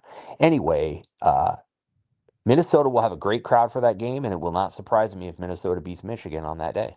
It just won't. So that's what Minnesota does, though. They'll beat a team they shouldn't beat, and they'll lose to a team they shouldn't lose to. Sam, you mentioned Illinois and experience a couple minutes ago, and I'm fascinated by them because it kind of felt like their superpower the last 2 years was their experience, not only in terms of returners on the football field, but also in terms of retention of the coaching staff as well. How do you feel about Illinois this year now that a lot of that has flipped? The coordinator moved on, did he not, or is he still? Yes. Yeah. Where'd he go? I can't even remember. I think they were ready to part ways. My understanding of it is that they were ready to part ways, and that whatever it had run its course, that he was running Walter's defense, and so they were ready to part ways, and they were giving up. They were giving up some points the last couple of years. Just know they brought in Houck. Because they got him from Montana, remember? Yeah, I think they feel really good about what they did on defense in terms of like who they brought in and what they're doing and the scheme they're going to run. Went to Notre Dame. Yeah. Okay. Yeah. And he's not the coordinator there, but I can't remember. I think he's don't quote me. Co-coordinator? Nope. I think he's coaching defensive backs. Yeah, that's. I can't remember exactly what it was. I think he's got defensive backs. Right. I wouldn't describe them as having a great defense last year. Anyway, I think offensively they knew who they are. They have a great identity on offense, and they went out and got a quarterback who fits that identity. Mobile without being a runner, can go get a first down, but isn't gonna get hurt. They have a good collection of skill talent. They moved their best running back to tight end, which is interesting, and Fagan. It's a good record. Yeah, I mean, they have a good identity on offense, and so they do a nice job of being who they are. And I think that's one of Bielema's strengths, is that you kind of know who they're going to be, and he knows who they're going to be. Of the 5 teams that signed transfer quarterbacks, and I don't count Penn State in that because all that guy did was follow Matt Campbell to Penn State. But of the other 5 teams that signed transfer quarterbacks, Illinois is the only one bringing him to Chicago. And I actually approve of that. Like, I think that Brett Bielema is like, this is going to be our starting quarterback. We're going to bring him. Like, he does a good job of just leaning into reality and then just embracing, like, this is who we're going to be. And Caden Hauser's our quarterback, and he's going to come up here and speak, and there you go. Whereas Nebraska's being more cautious. Indiana's being more cautious. They're not bringing Josh Hoover to Chicago. Wisconsin's not bringing Colton Joseph, and then I can't remember what the other one was. Northwestern's not bringing Aiden Childs, which I guess is fine. Who cares? But they're not. Illinois just is who they are, and I think they do a nice job of leaning into their identity. So I like teams like that. They are changing on defense, and we'll see what they do with it. You only got a couple of chips left to play, right? Red or black. You like Hauser or Joseph? Because we're going to get to Wisconsin next. If we're talking about what those guys did at their previous schools and what their new schools know how to do, I'll take Hauser, because I think he's being plugged in to an offense that is A, similar to what he was doing, and B, knows what it is. I still don't think Wisconsin really knows. They've had a run of bad luck with guys getting hurt, and I just don't know that they have a full definition of who they want to be. So, it's nothing against Joseph. I think he's a good player. I think Wisconsin's going to have to figure out really quickly who they want to be. And the unfortunate part, and it's unfortunate for them, is that their very first game, their offense is not going to come out like a house on fire. Like, if they win the game, if they beat Notre Dame, it's going to be a 19-17 kind of deal. And that's tough. You want your very first game for a brand new quarterback to be like an opportunity to make a few mistakes, but also have a big game. If Colton Joseph makes 2 mistakes against Notre Dame, it might cost them the game. So they're going to be probably pretty conservative, and they're going to try to probably play to the crowd and play to their defense, which is going to be good. So we won't know exactly what they're going to be until a couple of weeks in, because they have to try to go win a very difficult game off the jump. Notre Dame is a very good team. They're very good, and they have a very good staff. And their offense. Now, you want to talk about an offense. I know they lost their 2 running backs, but man, Notre Dame's offense is going to be special. Shoot, their defense is going to be good. That secondary is got to be best. I mean, they're top 7 defenses in the country, right? It's them, Texas. So it's them. Ohio State's still one of the best defenses. Texas, in the Oregon, yeah. Ohio State. I'm not putting them in the top 7, Sam. Oregon certainly has the best starting 11. I don't know if this is a hot take. Mm-hmm. When it's all said and done, Sam, I don't know if Ohio State statistically will be better than USC. USC on paper has potential to be a top 4 or 5 defense in that conference. I'm telling you. Yeah. They may wet the bed, but the other thing I would say as it relates to Oregon is, again, best group of starters. Miami's in that discussion. Georgia's in that discussion. Just watch Oregon. Again, their first month of football is hard. And I assume Lanning will bring this up, but they play Boise State, Oklahoma State, and USC in the first month, and 2 of those games are on the road. And you tip your cap to Oregon. They did not take it easy on themselves. Granted, Oklahoma State was awful last year, but they won't be terrible this year. And it's a trip that Oregon has to make. That's everybody's darling, right? I mean, people love Mestamaker and that.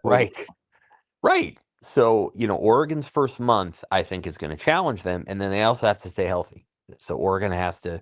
Health to me is super important anymore in the Big Ten.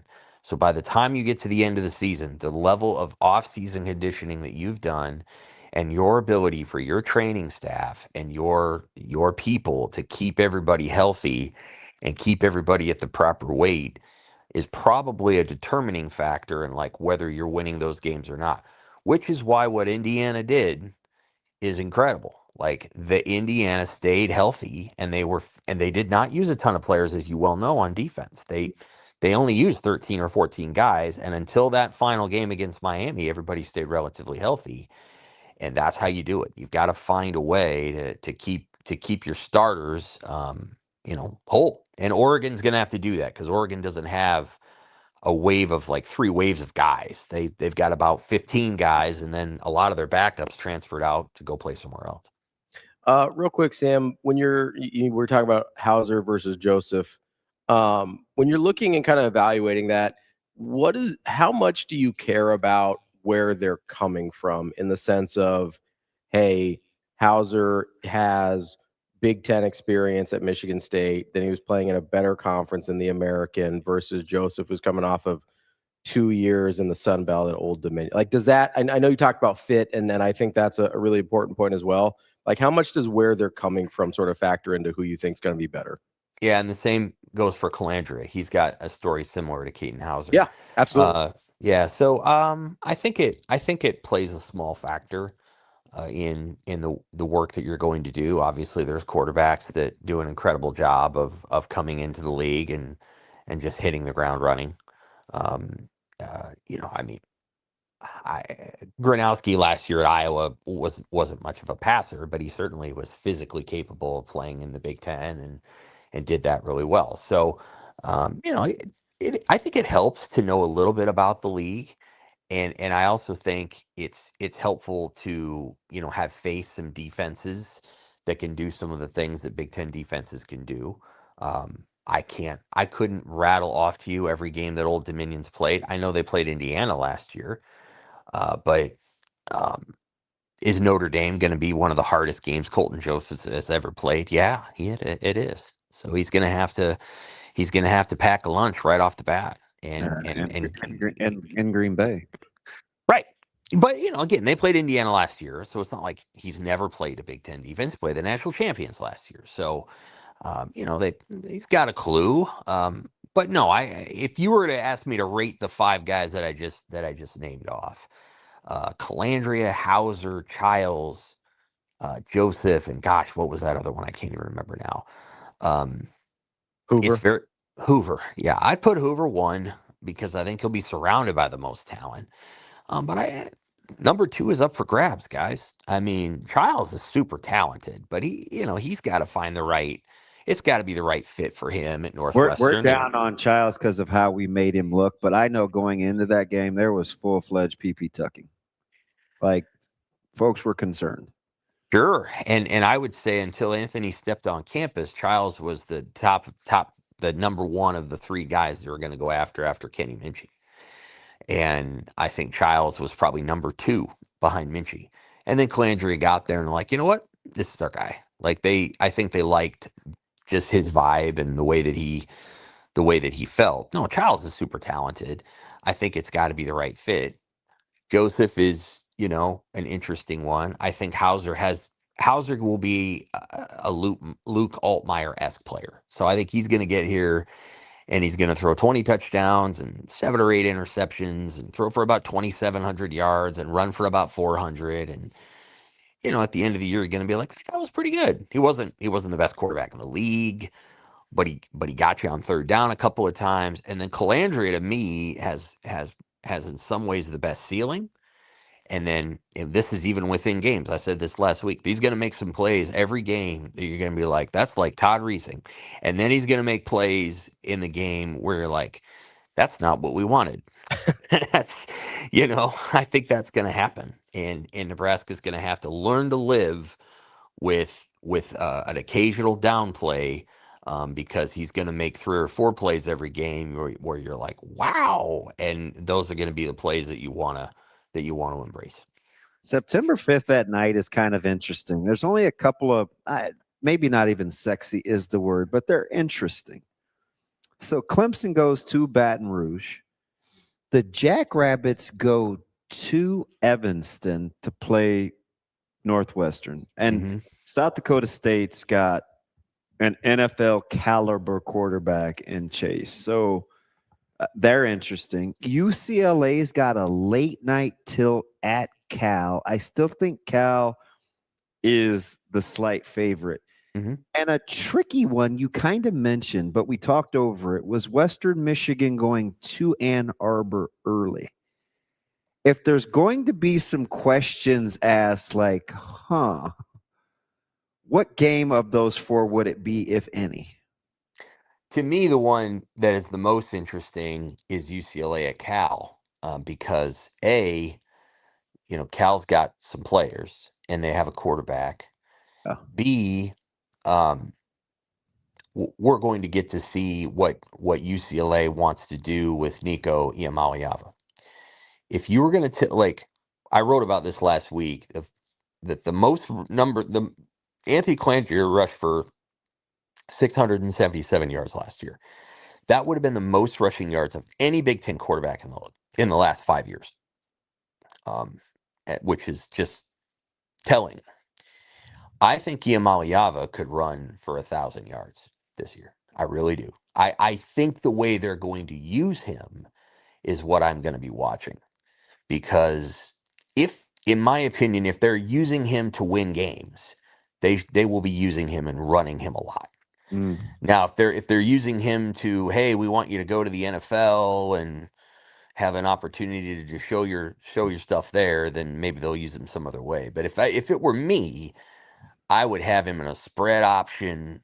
We're going to run the ball a ton. You're going to be Jaden Daniels at LSU. You're going to be Lamar Jackson at Louisville. You're going to run all the time. And if that's what Chesney has in mind, A, I think UCLA could be a dangerous team. And B, Iamaleava is going to have a lot of rushing yards. And, he's going to run for. So I'm curious to see, is UCLA going to be, are they going to be like Oregon? And Oregon doesn't really want to run their quarterbacks anymore. They don't. Or are they going to be like what they were at James Madison, which is the quarterback's going to run a lot because you got to run the quarterback in order to create an advantage. And so I'll be curious to see which way they tilt. Because the thing is now, like, you don't want to run your quarterback. You win. Your quarterback can be mobile. He can scramble. But even like, you don't. Nebraska's going to have to be strategic with it. Right. Like, you don't. The Big Ten now, you don't do it. Like, it was all the way up until Urban Meyer's retirement, or whatever we called that, his departure. I mean, JT Barrett was running the ball all the time. And just insert quarterback for Urban Meyer. That's what he was going to do when he got in trouble. You're going to see QB power. Right. And let's be clear, it won a lot of games. Yeah. However, that said, they've won a lot of games not doing it since. Like, they won a ton of football games not running the quarterback. I mean, Will Howard could have run for 1,000 yards if he wanted to. I mean, Will Howard was a great runner at Kansas State, but they only used him sporadically at Ohio State doing that. And so, like, the question becomes, which of these teams is going to go, you know what? We need to run a quarterback to win games. And we're going to stop pretending that, like, we're developing an NFL quarterback here. And we're just going to go, like, we're going to use this guy like a running back. And I'll be curious to see if UCLA does that or not. Like, because you just never know. What's interesting is that Josh Allen, when he was in college, he didn't run very much at all. And then he got to the NFL and everybody's looking around and go, okay, Josh, you have to run now. You have to run all the time. And so, like, could Josh Allen have run for 1,500 yards in college? Sure. Yeah, he could have been Colin Kaepernick. 1,500? Yes. Come on. Oh, he's the best athlete in the NFL. He's still at Wyoming. I know. But my point being that, like, yeah, he could have run for a ton. I don't know if maybe 1,500 is a hyperbole, but the reality is, like, you can juice your quarterback yards if you want to. So, like, I don't know what Kaepernick ran for his last year at Nevada, but it was like 1,200 yards, and, like, he had a skill set like Allen's. And so, like, what I would say is that you have that, it's almost like a switch or a dial. And if UCLA says we are going to dial the quarterback run game up to Denard Robinson levels, Ian Maliava's going to run for a ton. He might get hurt, but he's going to run for a lot. Or they can decide we're going to dial it down to 2, and they're going to be what they were last year, and they're just going to try to play pro-style offense, and there you go. So I'll be really curious. Same deal with Aiden Childs at Northwestern. If Chip Kelly says, I get to run the quarterback, we're going to dial this up to a 9, Childs will have 800 yards rushing because he can do it. That one I could see. That makes the most sense to me. And then, because until Nebraska rung his bell early, that was probably going to be on the table too when he was in East Lansing. Right. So, like, one of the challenges that, like, you have to decide, are you going to win games? Like, how do you want to win games? And, for Northwestern, they'll have to decide how often they want to run their quarterback and how they want to win games and how do they want, how do they desire to achieve that? And some, I think they'll probably have to, if they turn him into a Tebow-esque player. Now that's me though. That's me talking. I never had a problem with Tim Tebow running them as much as he did. That won him 2 national championships. Other people will say, well, you can't do that anymore. You can't, because they're worried about whether the guy's going to become an NFL quarterback. And I don't care about that if I'm a college coach. So, like, I think you have to kind of figure out. And besides that, anyway, Lamar Jackson's one of the best quarterbacks in the NFL, and he ran 1,000,000 times in college. So, like, I think the case for running the quarterback is probably there. But a lot of Big Ten teams don't do it. Like, is Michigan going to do it with Bryce Underwood? I don't know. Oh, yeah. They should, but that game. That's why I put that Western Michigan game is interesting to me because it's in state, it's new, they're coming off some drama, it's a quick starter, but that wouldn't be near as funny as somehow Clemson beating LSU. Like, that's the one secretly I'm cheering for. I'm just saying, Jason Beck's gonna run that dude. He should. He should run him. Like, but again, I don't. It's a tricky conversation because what a lot of these kids want to do is like, well, I'm a passer, and there's nothing wrong with that. There's nothing wrong with desiring to be that. I'm just surprised that a lot of them haven't said, look, guys, look at the quarterbacks who have been winning, championships in the NFL, and let's turn on Jalen Hurts, and let's turn on You know, obviously Josh Allen hasn't played in the Super Bowl. But let's turn on Josh Allen. Don't you want to be this kind of guy? Like, isn't this who you want? Like, you want to play in the NFL, don't you? Well, half the teams in the league are running their quarterbacks like this. So you better get used to doing it, because once you get in the league, they're going to ask you to do it, because you can't. That's just the way it is. So I'll be curious to see how many quarterbacks they're able to make the case to do that. You know, like how many because not everybody can be Joe Burrow. You know, there's not that many guys like Joe who are just like natural in a pocket, and they don't have to run, you know, as you said, QB power. There's not that many guys like Joe Burrow. It's better to be, you know, a Drake May.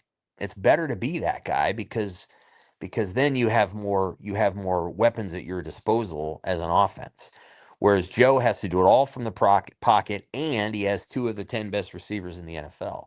Well, not many teams in the NFL have one of the 10 best receivers in the NFL. So I'll be curious to see what Michigan does, Northwestern, UCLA, even Nebraska. Is Nebraska going to run Calandria? Now, the difference between Calandria and Bryce Underwood is what? 4 inches of height and about 45 pounds. So, like, you can't run Calandria 22 times in a game. That just doesn't. He'd get hurt. That's Sam McKEWON from Omaha World Herald. Sam, appreciate the time as always. We'll talk to you next week. Take care. Thanks, Sam. That's Sam McKEWON from the Omaha World Herald. We'll take a quick break here. Coming up at 9, we're going to talk to Brett Cianci of Pick 6 Previews and get his thoughts on the national landscape of college football as well. He's got his playoff prediction out in the new preview as well. So we'll talk to Brett in just a few minutes. I'm going to speak it into existence after SMU beats FSU down at the Doak. Yeah. That's going to happen that Monday night. It's a good day because Wisconsin at Notre Dame and then Clemson and LSU. That Clemson-LSU game is going to be closer than people think. I think there might be some learning curve in Baton Rouge. It's a lot quick for the plane train. It may take a second. Whatever the spread is, 11. That's too many. I tend to agree. That's DBM, Ravi, Lulla, Hurrdat Sports Live coming up next.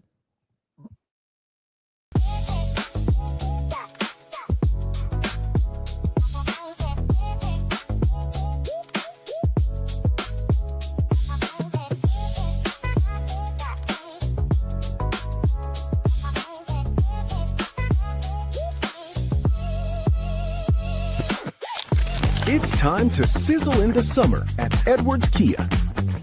Lease the 2026 Kia Sportage EX starting at $249 a month. Turn up the heat on your next lease.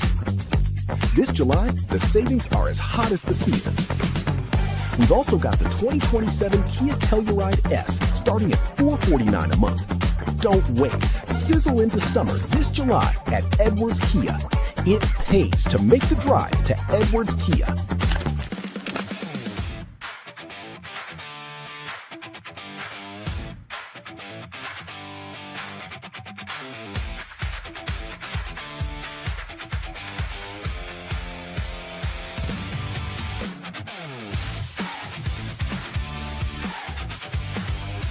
If losing weight is harder than you expected, it's not just about willpower. At Next Gen Male Medical Clinic, we build a supervised plan around your body, not someone else's.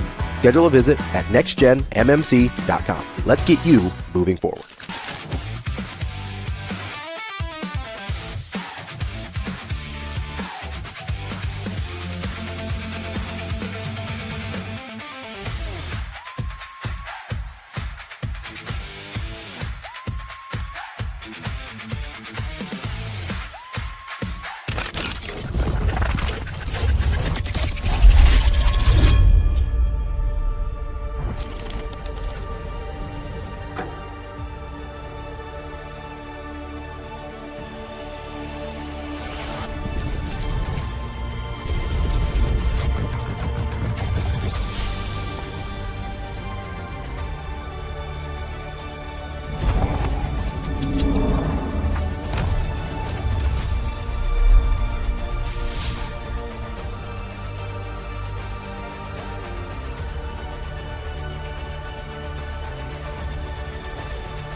Gosh, I wish I had this when I was younger, but I think it's really cool to incorporate Jesus and volleyball and sports, and to be able to not make it two separate things, but make it one conjoined unit. And so I think sometimes we get lost in stats and in status and all the things that come with sports. And so it's really cool to watch these kids incorporate their faith in their sport. So it's just been a great couple days of just like getting to know girls and their stories and their testimonies, and just pour love into them. Ultimately, that's the point, is to pour Jesus and to pour love into these kids, because sometimes volleyball and their sport is all they identify as, and that is a straight lie from the devil. We are more than just our sports and what we do, but we are followers of Christ and his children ultimately.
You're listening to Hurrdat Sports Live. Welcome back, Hurrdat Sports Live, presented by Next Gen Mail Medical. Reminding you, give our friends over at Next Gen a call, 402-614-9700.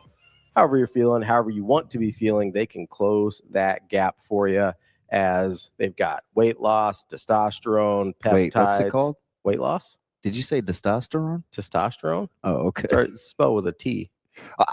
Testosterone. Much like deck. That's not what I heard you say. I don't think you want to be hammering people. I thought it was testosterone. I don't think you want to be hammering people on mispronunciations over there. Suave can cut it up. He can run it back. They've got you covered no matter what you need. 402-614-9700. It's Next Gen Mail Medical. Amazing Daniel's on. He needs some X. What's it he's on? I don't know what do they hear in our breaks?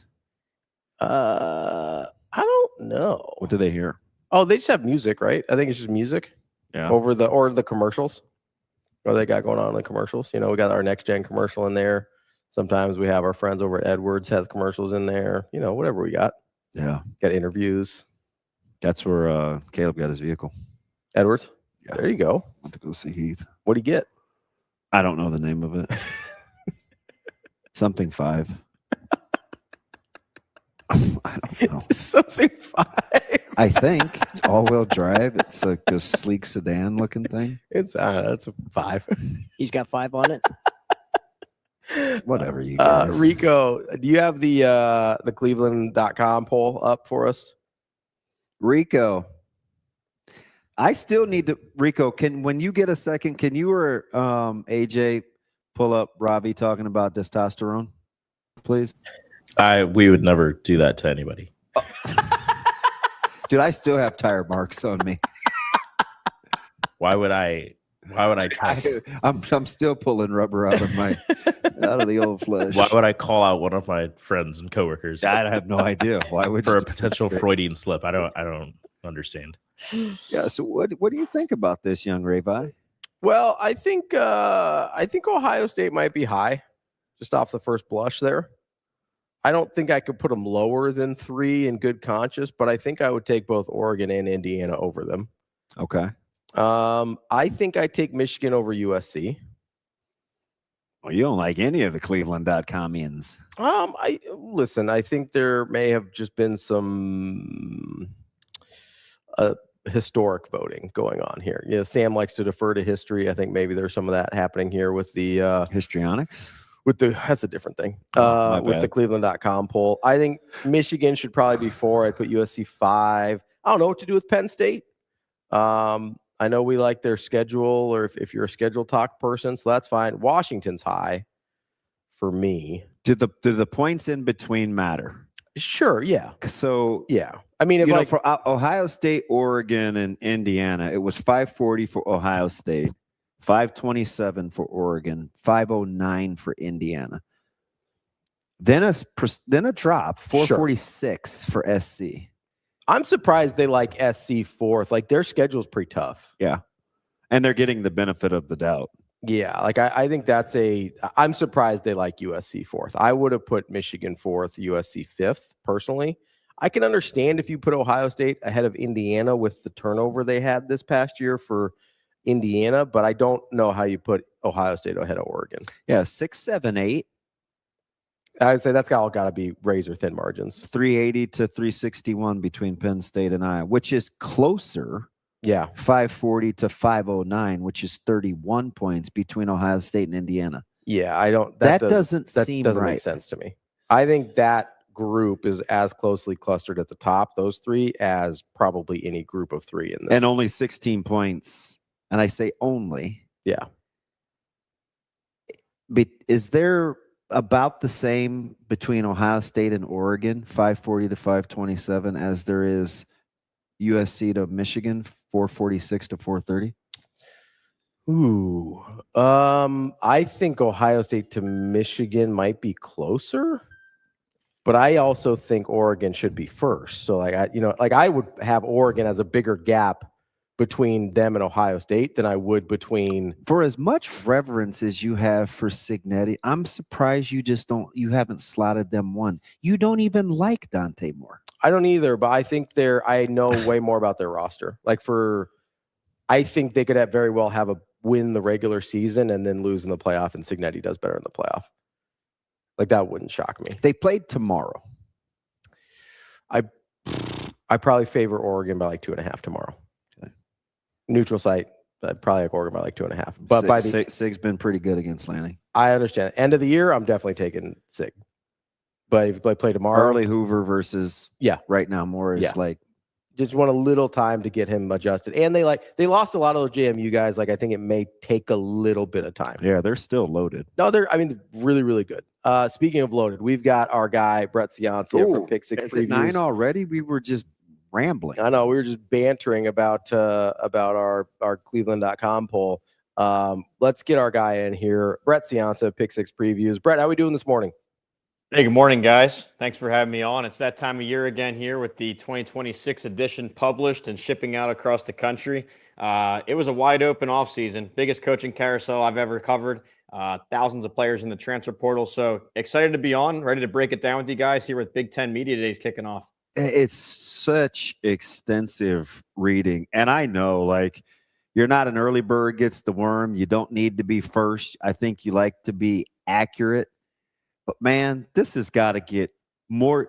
Your accuracy elevates, but the degree of difficulty's got to be hard, man. You get all the coaching changes, all the roster updates. Like, this has gotten much more difficult as your accuracy continues on the ascent. Yeah, thanks, Damon. I appreciate that. And you're right. I launched this thing back in 2012. And if you think back to 2012, it was a whole different era. We had the Big East, the Pac-10. We had a BCS national title. And actually, I look back at my first little edition, and I had a tiny little corner of a page called The Transfers. And there was like 20 names in the whole country. I thought it was a cool thing to include. Like, look at these guys, a couple guys that transferred in the whole country. Now you got thousands. So it is insane. It's been a lot more work, but I think that actually provides more value to the reader because I know how hard it is to keep up even with your own school, your own favorite team during the course of an offseason. But now being able to read up on all your opponents, all 68 Power 4 teams in a readable format, telling you who the important transfers are, why they left, why they came, all those kind of things. So I call it a never-ending research project. You're right. It's gotten a lot harder, never-ending, but here we are. I think we got a great product here in 2026. Yeah, remember when we used to look back and be like, "Oh, Russell Wilson transferred. That's weird." Yeah. Oh yeah. That's like a game changer. Now it's like I'm already looking at the teams like, North Carolina State and Mississippi State and Florida and Alabama, these teams that have two good quarterbacks, one's young. I'm thinking, God, who's going to be on the move next year? Like, yeah. In a year, will Bryce Underwood, if this doesn't work, will he be the most expensive quarterback? Like, it's just fascinating how it's worked. But I want to start right at the top in the Big Ten, right? Because there's the whole benefit of the doubt. There's the track record thing. There's the head-to-head thing. How'd you parse through the great roster, the front seven more at Oregon versus the success of Cignetti? He just gets the benefit of the doubt versus Ohio State is the best recruiting team in the country. Like, how'd you parse through the top three in just the Big Ten? Yeah, well, I think it's the most talented top half of the conference in the country. I know the SEC has a lot of playoff contenders, but if you look at upper echelon, national title, real national title favorites and contenders, I like the Big Ten. All three of these teams are legit with Oregon, Ohio State, and Indiana. Of course, you're defending champs. But first with Indiana, I got spooked a little bit by them losing the Heisman winner, the first overall pick in the draft with Fernando Mendoza. His two best receivers gone too. I do like Charlie Baker coming back, but those two are gone. And yeah, I mean, I love Indiana's defense. That was enough for me to keep them in the playoff hunt, in the national title hunt. But they don't have the recruiting track record of Ohio State and Oregon, and you have to really lean on a little bit of those numbers too, just because there's so many new faces year over year. You want a little bit of a recruiting pipeline. So for now, still a top 10 team, Indiana. I love Cignetti as an in-game coach. I mean, you saw his gutsy fourth down moves there to win the national title. That's what it requires to win a national title. Gutsy calls, but calculated risks, and then the players to go execute. So I put in the book here. I think it was the best coaching turnaround job in college football history. I know you have your Bobby Bowdens and Bill Snyder, Kansas State, but I mean, in 2 years, he went from worst in the conference to national title 16-0. So love Cignetti. But I like what Oregon and Ohio State have better this year than Indiana. I mean, first with Ohio State, you hit on it. Number one recruiting in the last 5 years. They just reload every year. 11 draft picks, no problem. They reload. The machine rolls on. Could be the best offense in the country when you have a Heisman candidate quarterback, Julian Sayin. You got Jeremiah Smith, probably the best overall player. More 5 stars at receiver, 4 O-linemen back, and then, of course, the defense. So I like Ohio State at 2. And then Oregon. So Oregon, I'm calling it the year of the duck. I think it's Oregon's chance to go win a national title. It's been building for several years. If you look at recruiting, 3 straight top 5 recruiting classes, and then 2 top 5 transfer hauls on top of that. It could be the most talented starting 22 in the country. And I've got them to go all the way, win the national title. In fact, for the Pick Six Previews readers out there, you might remember in last year's book, the 2025 copy, I put down there that Oregon is my national title pick, not here in 25, but next year, 2026. And here we are 12 months later. I held that long future. I like Oregon to win this year's title. Which bugs you more? Hartline at South Florida, Stein at Kentucky, or Tosh at Cal? Two teams at the top who've lost integral pieces to their staff. Yeah, probably Will Stein leaving, because when you think of Dan Lanning, he's an ace defensive coordinator. He came through the Saban and the Kirby Smart trees. I just know that we're going to get a Lanning defense again, despite them losing Tosh Lupoyu. I got to talk to him. He's a phenomenal coach, and he's excited to be back at Cal, back at his alma mater. I mean, he's intense. I love it. Good recruiter too. But anyway, I think you're still going to get a Lanning defense. And they hired from within. There's all these future NFL picks on their D-line, and their secondary, you look at it, I think it might be the most talented secondary in terms of recruiting firepower. I know it doesn't always translate, but recruiting firepower, 4 5-stars in the secondary alone, 4 more top 50s. So if you follow recruiting, I mean, top 50 is almost a 5-star. Yeah, I think eight top 50 guys. Their only peer on paper, I think, from depth is maybe Bama. Bama's secondary should be elite. Yeah, I'll give you Bama. I'll give you Georgia. I think they split the all-SEC first-team secondary. I think 2 guys to both. And I agree with you. That's the strength of Bama's roster this year. Georgia always going to have it. They got a couple All-American guys. Yeah, so Oregon, I love Oregon's defense to continue. They were top 5 in all my numbers last year. If you're looking at the preview book, you see a lot of deep green. Dark green colors is good. Red is bad, but it was a lot of dark green on the Oregon defense, like a perfect team. So anyway, I like their defense to continue. I have questions maybe with the offense, just because, like I said, Lanning is a defensive guy. Ryan Day is an offensive guy. So losing their respective coordinators, I think they'll be fine on their sides of the ball. So maybe a little bit at Oregon's but I mean, you look at this offense, I don't see any weakness. You got Dante Moore to come back from the pros. Everyone thought he would go as a first rounder. He's back after a top 5 QB rating last year. The running backs were freshmen last year, and they broke through and broke to the top of the roster there. They're both back. They get healthy receivers again. You get Evan Stewart back, who was their original number 1. He was knocked out with a fall camp injury. He's now back. DeCorian Moore at the other receiver spot. 5 stars galore. I keep saying it, but it's just an unbelievable roster. Reload at tight end, reload offensive line. So, yeah, I mean, hey, I like all 3 of these units here. It's hard to pick them apart, but I'll just trust Lanning's defense and Day's offense, given their track records. We were talking right before you came on with us here about the Cleveland.com poll, and we're kind of debating that 4 or 5 spot between USC and Michigan. When you're looking at the changes Michigan's gone through, obviously kind of a tumultuous offseason versus USC and Lincoln Riley, maybe a little bit on the hot seat with a pretty tough schedule. Where do you land on those 2 teams? Yeah, well, I went with USC number 4 and Michigan 5, so kind of similar to the poll there. But I see a kind of a difference here. I think with Michigan, it's a coaching transition season, and I love Kyle Whittingham. You guys know I'm a Utah guy. I love what he's built out there, and he's trying to recreate it here by bringing his offensive coordinator, bringing another former Utah BYU type coordinator, Jay Hill, on defense. Brought all his star players from Utah too. You're talking his defensive line, his defensive backs. So I like what they've put in here. It's all about Bryce Underwood. That's the big key here. It was definitely a freshman type season. And, you expect that. It's a true freshman. But he came in with number 1 grades, 5-star grades. You'd expect a little more. So I put this really simply. Their season really depends on Bryce Underwood's development. It might be an easy answer, but really, if he comes out like a true 5-star, all-conference type player, then that's a playoff team. If he looks like he did last year, they're going to go 7-5. So anyway, I've got them 5th. They have some strengths at certain spots, but with USC, I actually put them in my playoff. They were my last team in. I think Big Ten gets 4. I think the SEC gets 4. I think you're going to see a split there compared to the tilted SEC with 5 last year compared to 3 Big Ten. So anyway, I think 4 and 4, and USC is my 4th. What I like, you love their offense. It's a Lincoln Riley offense again. Jaden Mayava's back. We've already seen him thrive in this offense. 4 offensive linemen back. They always reload at receiver. Running backs are healthy again. So I love the offense. What made me think playoff and higher caliber this year, USC, is what they brought to their defensive line. It's really stockpiling recruits.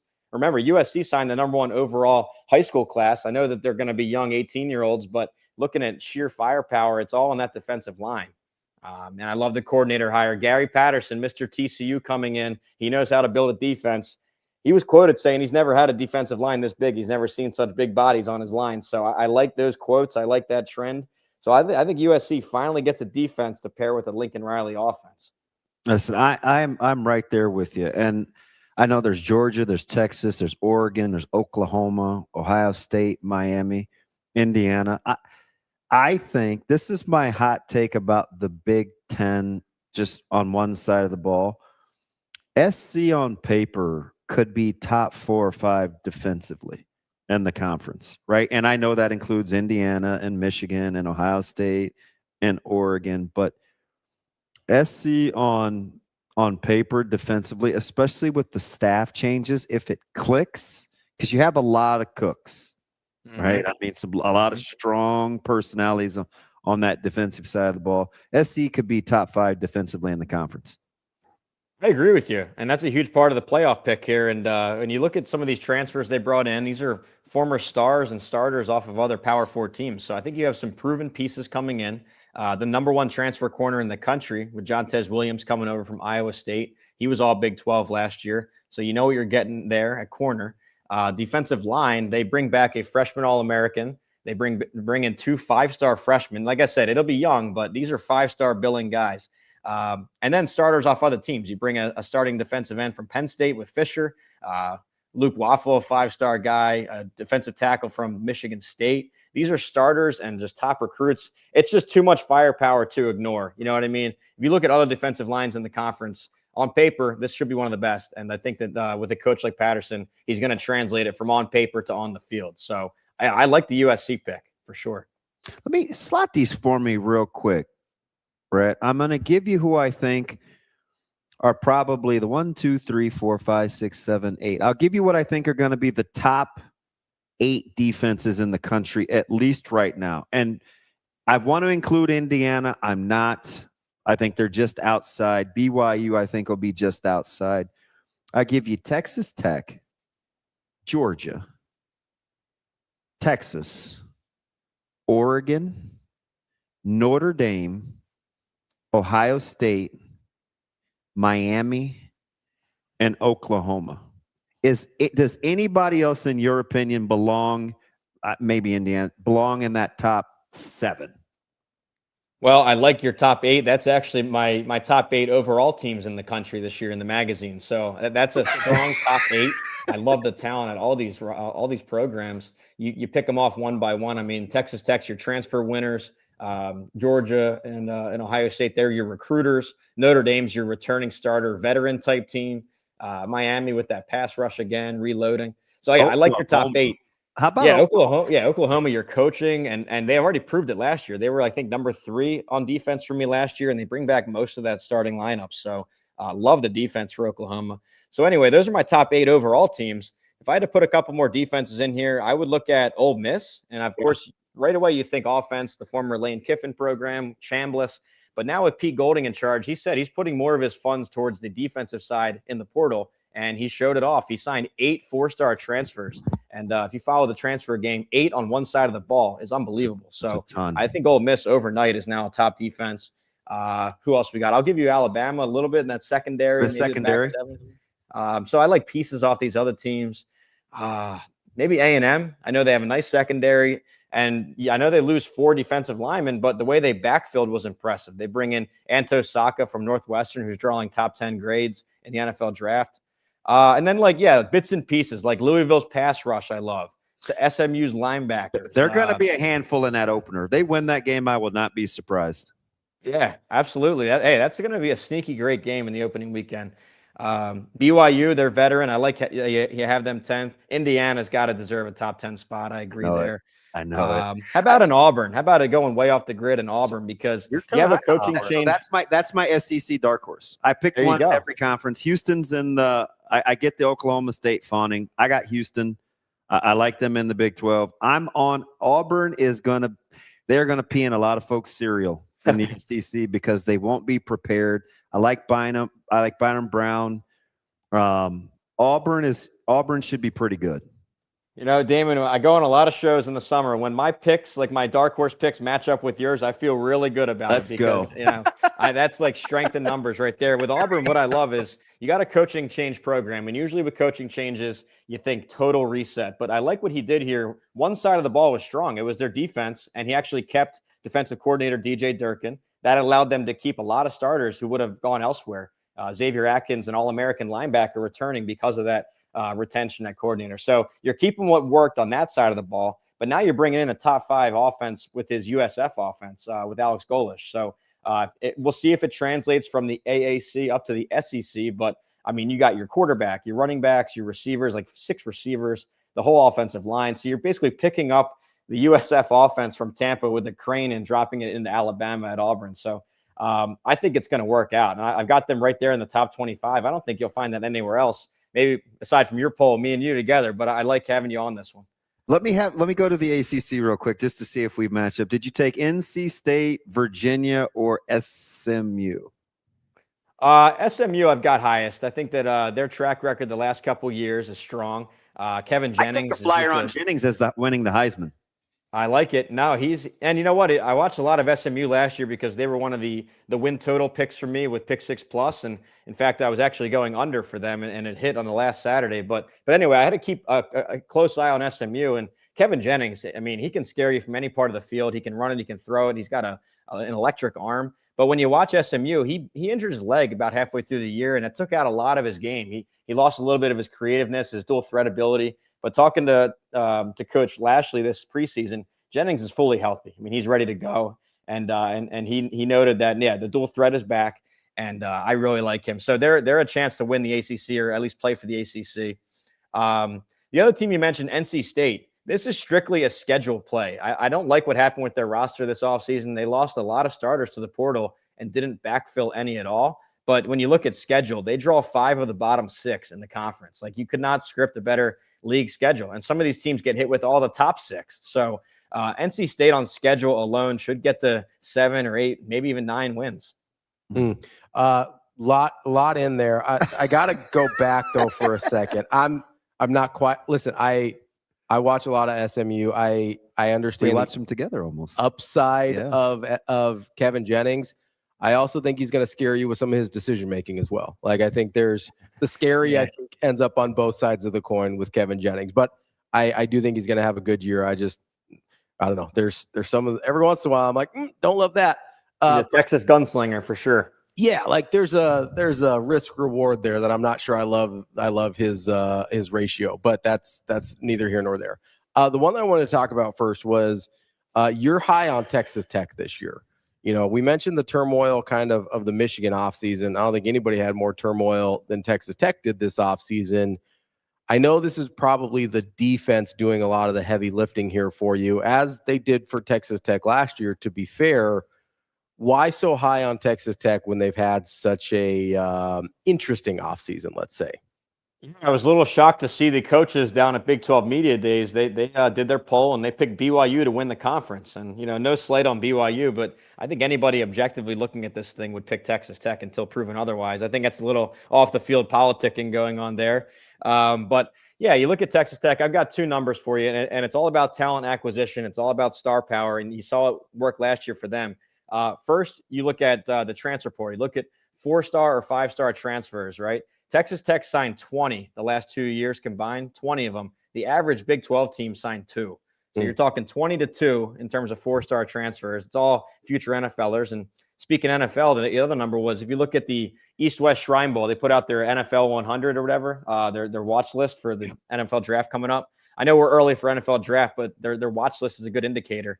Tech had 27 future NFL draft watch list candidates. The next closest in the conference was 12 with TCU. So 27-12, more than double the second place team. So just that alone, like those kind of talent numbers, they're in a different ball game. I know the quarterback was a controversy, but I've already seen this backup, Will Hammond, play. And he came in against Utah. It was a tie game, and he led 4 straight touchdowns in the fourth quarter. I mean, I know it's a small sample size, but like, this guy's a top 200 recruit. He's had some big wins. I think he's ready to go. I know injury concerns, but I think they're fine, no matter who's at quarterback. So I like Tech to win the conference, and by virtue of that, they're going to be favored in all 12 games. probably 12-0, and then you're talking maybe another top 4 playoff bid. Now we'll see if they can do better in January, but I think for sure the Big 12 champion pick.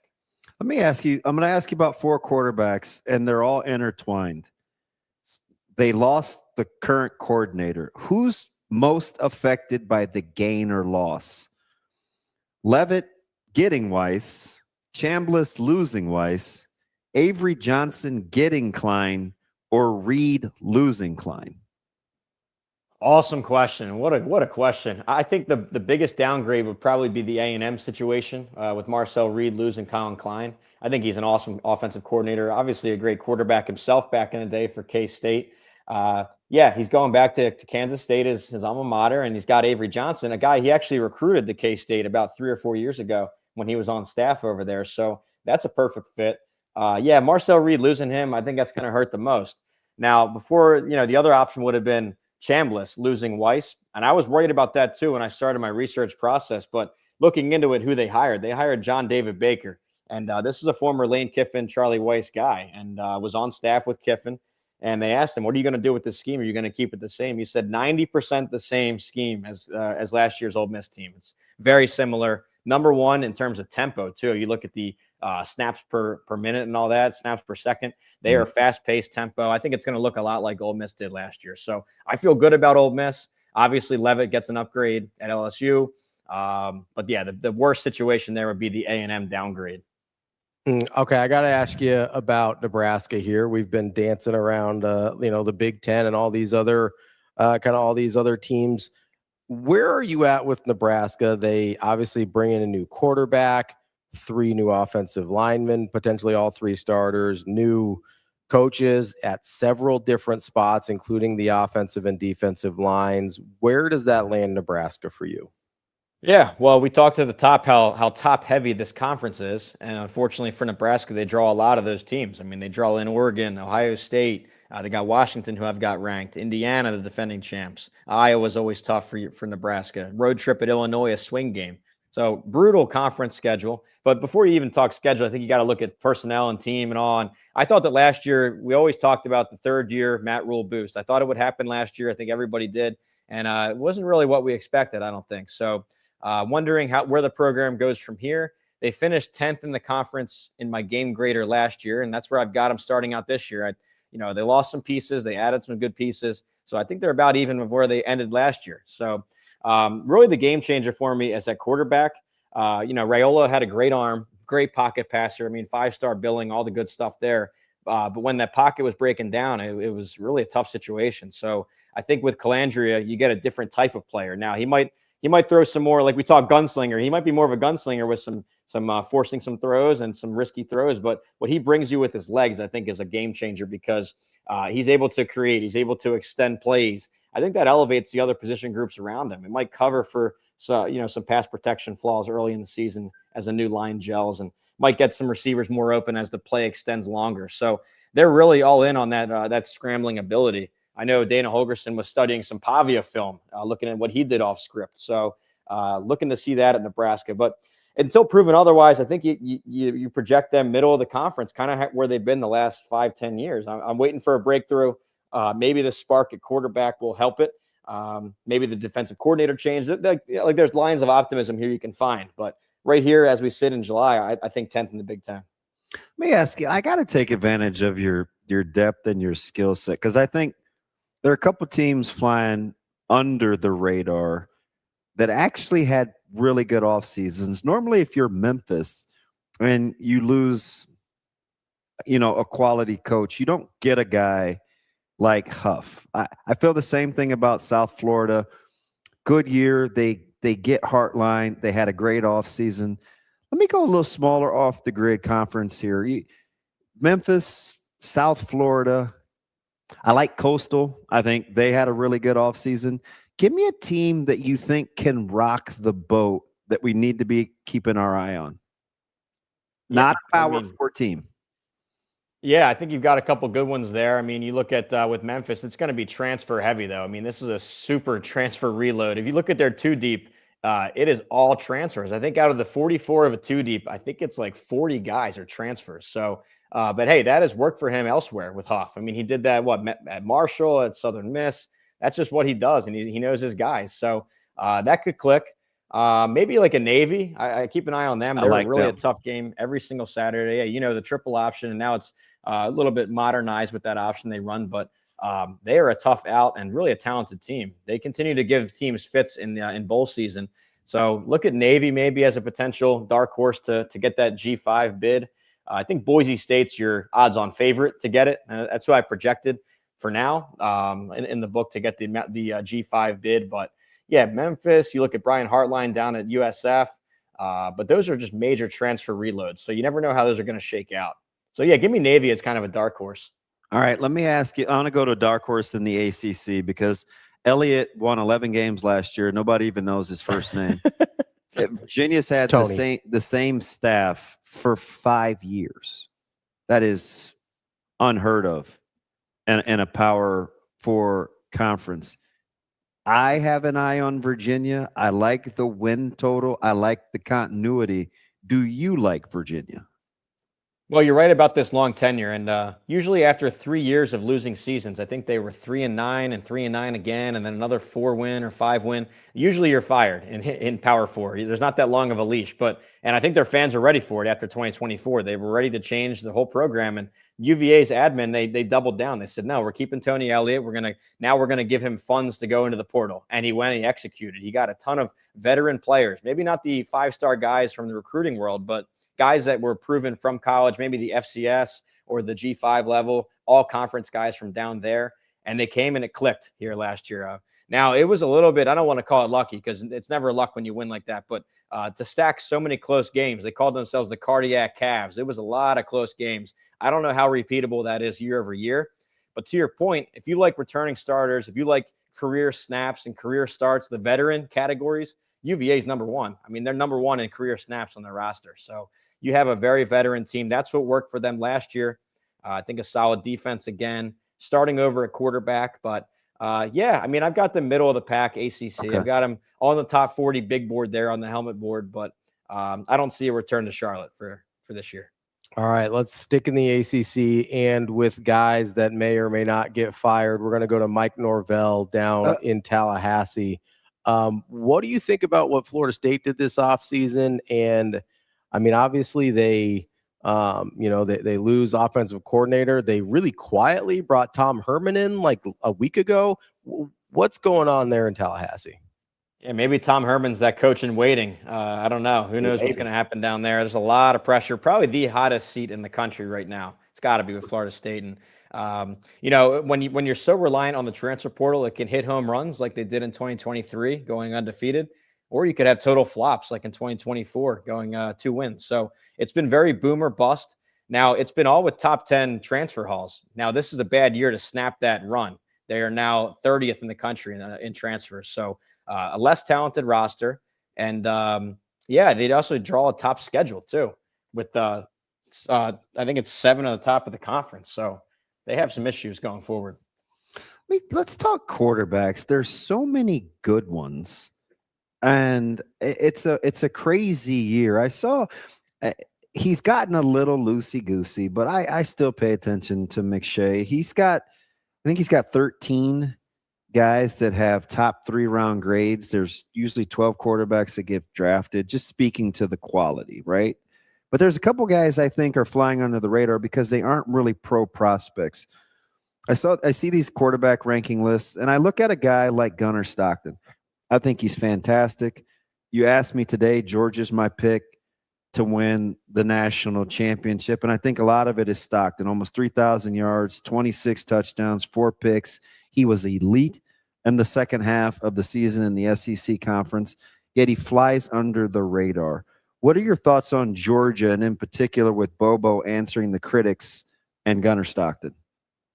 Yeah, I agree with you with Stockton. Stats for the whole game, but really if you hone in on the fourth quarter and the second half of the games, he's one of the best in the country. You hear these terms, these buzzwords like clutch or winner, and here's an example where he actually proved it. I mean, if you look at fourth quarter stats, unbelievable. So he's a winner. I'll say it. And he won the conference last year for them. He's back. They have 14 starters as a team back, strong offensive line in front of him. Defense is one of those classic Kirby Smart. I call it a 5-star conveyor belt. It's like 5 stars in every single spot in the 2 deep. It's loaded. But proven guys too. There's 2 All-Americans in their secondary. Here's my question. So anyway, I agree with Georgia winning the conference. They're my pick. But now that's in December. And to win in January in this playoff bracket and to really go the distance, I need the receivers to step up for Georgia.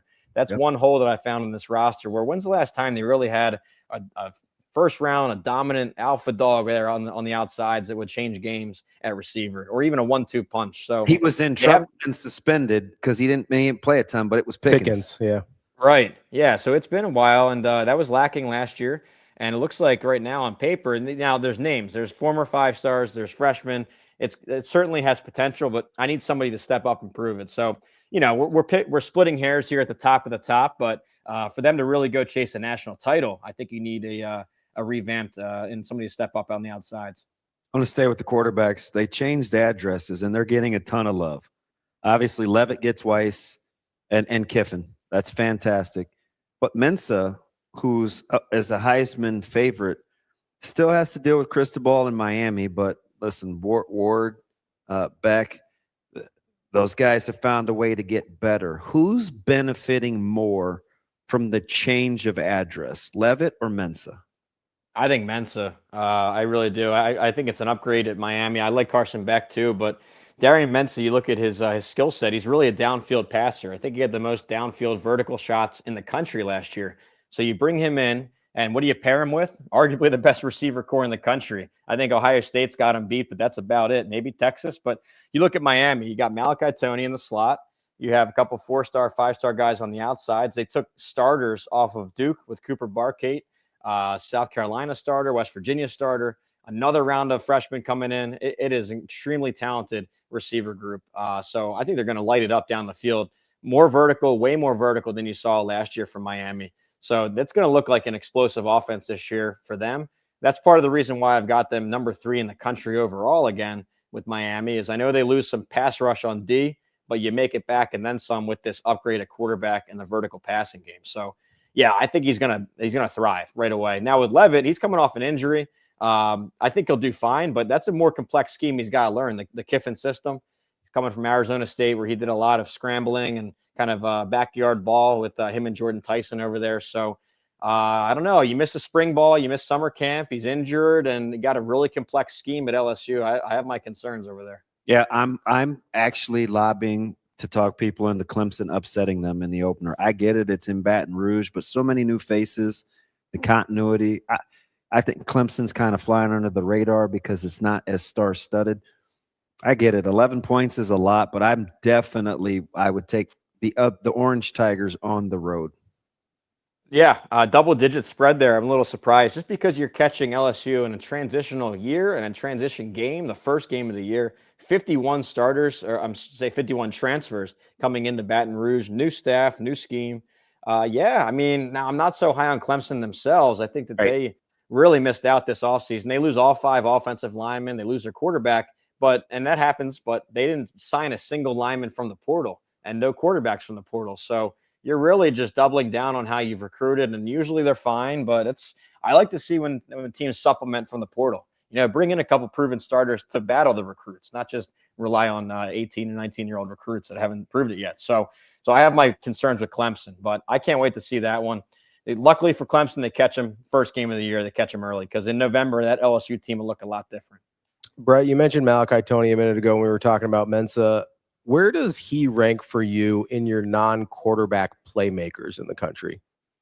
Malachi Toney? Yeah. He's got to be top 5. I mean, you think of it, Jeremiah Smith, probably your number 1. Cam Coleman at Texas, because now who are you going to double team out there? You got Ryan Wingo and Cam Coleman. So those two are in the same tier along with Malachi Toney. You got another Cam at West Virginia and Cam Cook. Yeah, the nation's leading rusher from last year, moving up to now the Big 12. But yeah, I was actually asked this over on VSiN on one of my hits, and they were asking for Heisman. I like those guys. Yeah, no, they're it's great talks over there, and they were talking Heisman odds a little bit, and I said, hey, I really keep an open mind to all positions. I'm a Heisman voter myself, and case in point, I picked a linebacker last year. I picked Jacob Rodriguez from Texas Tech as my number 1. So I keep an open mind. But with that said, this is really the year of the quarterback. I mean, it is so deep at this position. Usually quarterbacks win it anyway, but it's deeper than ever. I mean, you could argue 15 different guys to go win the Heisman from the quarterback spot. So it's quarterback heavy. I'll give you Jeremiah Smith and Malachi Toney, Cam Coleman, maybe one of these huge rushers like an Ahmad Hardy if he goes for 2,000 or something at Missouri. Or Lacey. Can I interest you in Kewan Lacey or Ryan Williams? Maybe Kewan Lacey, but I'm really going all in on Trinidad Chambliss this year. I think he has the star power. He's the creator there for them. The way that he scrambled against Georgia, so I think he's going to get a lot of the Heisman spotlight. It's funny how it works like that, but a guy like Ahmad Hardy, where he's going to get 1,500 again, maybe 2,000 rushing yards, something like that. Yeah, we'll see about Alabama. I have my concerns. It's the most question marks I've ever seen from an Alabama team, and I've been doing this now 15 seasons. It's since the Saban dynasty, a little post-Saban now. Most question marks I've ever seen from Alabama. So I've got them all the way down at 16th in the country, way outside the bracket. I have my a lot of concerns with them. I agree. And when former players, and one guy I think flies under the radar, I think he's a great analyst, especially in the SEC. I love listening to Roman Harper. I think he understands the game completely. I think he understands talent. And he said he can't get over their perceived lack of toughness and along the O-line and the D-line. And it sounds crazy. But then Ravi and I broke down this whole deal, SEC Media Days. I don't hear that in Kalen DeBoer talking either. So I'm not surprised that folks that have played there think that it doesn't show up on the field either. I mean, they got whooped with peers physically last year. Yeah, no, it's true, and it did not look like the usual Alabama team that we've covered all these years, and especially, I mean, you can look at stats. They were the worst rushing attack in school history. In the postseason, they averaged under 1 yard per carry running the ball. They couldn't get any push at all. Couldn't stop the run either. So that's a pretty bad formula at Alabama and in the SEC. Yeah, so I don't know. I think I have some serious questions in their run push, their defensive front seven, and I've never seen this too. Usually they used to poach other stars from the transfer portal, other starters off other teams. Instead, they had starters leaving on their own accord from Alabama. You have your receiving leader, Isaiah Horton, go to A&M. You have two starters off your defensive line, both pick up and go to Ohio State. And they didn't really backfill enough from the portal that way. So, and then, yeah, you can look at stats. You can look at personnel. You can throw that all out the window. Just watch the Indiana game again. They were pushed around like for 60 straight minutes. Just tinkered with by Indiana of all teams. So, yeah, I have my concerns. I've got them outside the bracket. I've got them 8th in the SEC. I never thought I would do that with Pick Six previews, putting them 8th within the SEC, but here we are. All right, last one from me. And again, I asked this question to a couple of our national guys as well about Michigan, but this is probably an even bigger brand. For as much as Texas is talked about all these other things, I still feel like they're a little bit of an afterthought in the national title picture. Arch gets the but even though he had the fantastic half of the season, the D-line and the secondary will get some headlines. People will look at what happens on the offensive line. Or maybe it's just because everybody goes to Texas Tech and Texas A&M now as the stars leaving Texas, which is shocking. Is Texas flying under the national radar?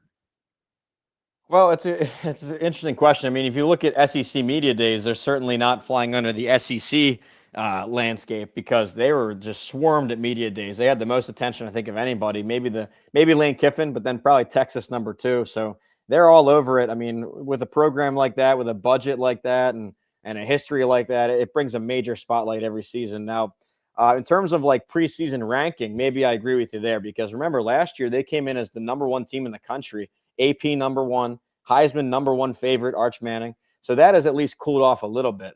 They're coming in, they're checking in, 6th or 7th or 8th nationally, and Arch is in that pool of maybe 10 quarterbacks that could win it. So it's taped off a little bit, but now I think when you look at what they signed through the portal, I think that the expectations are as high as ever for them, and it looks like they put enough pieces around Arch to let him thrive. And he really grew up as the season went on. I want to give him his credit. Really, the second half of that season, he really thrived. He outdueled Marcel Reed in the A&M game, put up some better numbers as the season went on. So, Yeah, maybe not your number one overall spotlight, but they're certainly expected to be a playoff team and then some in the bracket.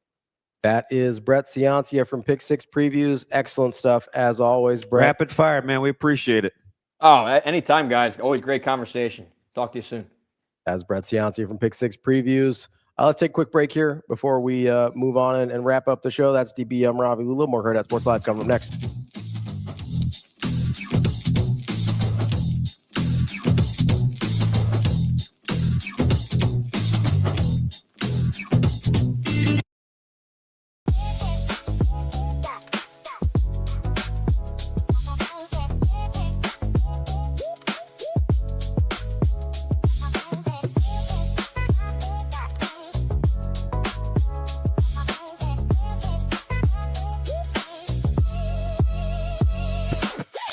Everyone's talking about peptides. You are doing it right. At NextGen Male Medical Clinic, peptide treatments are clinician guided, tailored to your goals, monitored for safety. Call today or visit nextgenmmc.com.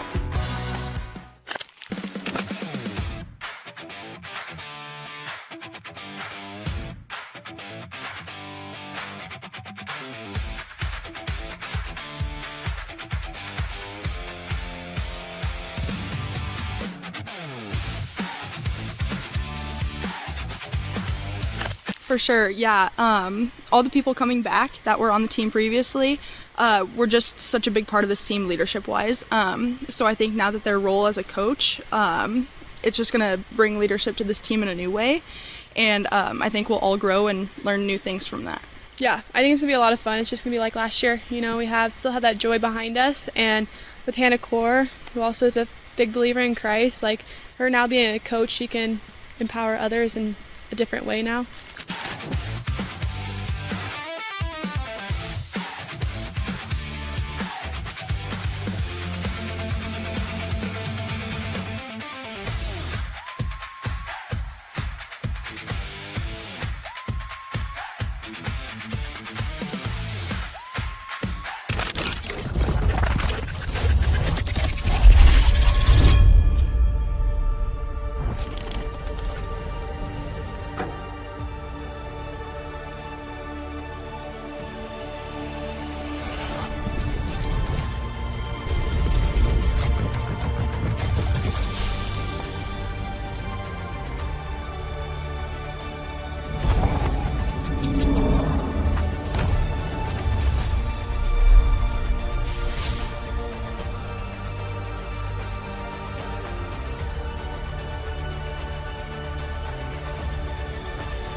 It's time to sizzle into summer at Edwards Kia. Lease the 2026 Kia Sportage EX starting at $249 a month. Turn up the heat on your next lease. This July, the savings are as hot as the season. We've also got the 2027 Kia Telluride S starting at $449 a month. Don't wait. Sizzle into summer this July at Edwards Kia. It pays to make the drive to Edwards Kia.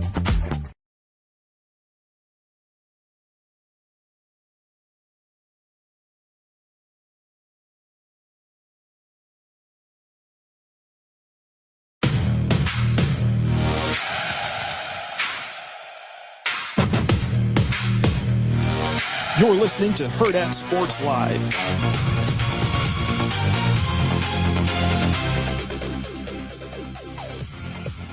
Welcome back, Hurrdat Sports Live. That's DB. I'm Ravi Lulla here at Hurrdat Sports HQ. Great stuff there from Brett Ciancia from Pick Six Previews. Hey, Suave, do you mind getting that door? Your boy Jimmy Neutron left it open. It's feeling a little drafty in here. I'm getting air through my pant leg. You're wearing shorts. You're not wearing pant legs. What are we doing? What a goof. Thanks, Rico. Why are we yelling? Oh, no, I don't know. Just need you to turn it down a couple notches. Just dial it in. Yes, just a smidge. That's totally on me. You like the way that the Big Ten Media Day schedule like falls out? I don't really have any strong preferences. No? I mean, it just kind of is what it is. I think so. You get Iowa, SC, and I'm bringing it up right now. No, I have. Yeah, but I it don't. open. I'm sorry. I've got it. I'm good. Illinois, Iowa, Penn State, Yeah, Rutgers, Penn State was what I was thinking SC, about. Wisconsin. That's a pretty good first day. That's a good day. And Nebraska goes last for once. Yeah, you get you get Whittingham, and you get Signetti, so you'll be excited about that, and you get Fitzgerald. Yeah, I'm not as interested. Oh no, you don't get Fitzgerald. Sorry, you get. He's Wednesday. He's Wednesday. You do get Jed Fish though. Yeah. Washington might be interesting to talk to. So this is the second year in a row I've gotten Loxley and Coach Rule on this. Coach Loxley talked before Coach Rule last year. Where are you at on Coach Loxley? I'm out. I think Let's do some weird things on game days. Things have run its course there, I think. But I was surprised to see them picked behind Northwestern in the Cleveland.com article. Yeah, that's aggressive. Northwestern's schedule is brutal. Like, I don't know that I've looked at Northwestern schedule. And listen, Braun can coach. He went from coach of the year to wanting to run him out to now he's good again. So apparently he's a good coach. I couldn't believe what he did just in the situation he took over. Like Yeah. that was. And remember, we saw his introductory press conference and we're like, wow, nice job. We didn't hear from the guy. And then the first time you guys talk about it was Big Ten Media Days. Big Ten Media Days. Yeah, it's like there's no statement or anything. It's just like, this is your head coach now. He didn't do your boy any favors. Just going to pretend like he wasn't here 6 months ago and that you didn't replace the most legendary figure in your football team's history. And you talk about, I guess, so here's the thing. You've got Illinois, Iowa, Penn State, Rutgers, SC, Wisconsin. Mm-hmm. Okay. Then you got Michigan State, Minnesota, Ohio State, Oregon, Purdue, UCLA. Okay. Then you have Indiana, Maryland, Michigan, Nebraska, Northwestern, Washington.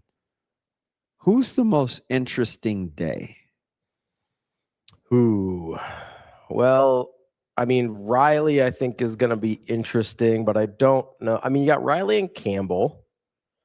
Fickle could be a little interesting. Hot seat coaches on the hot seat are always a little. He doesn't give you a ton, though. He doesn't, but coaches on the hot seat are always a little interesting.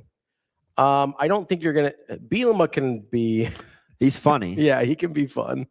So there's some candidates on day one. Day two, you get Fitz, Day, Lanning, Fleck, Chesney.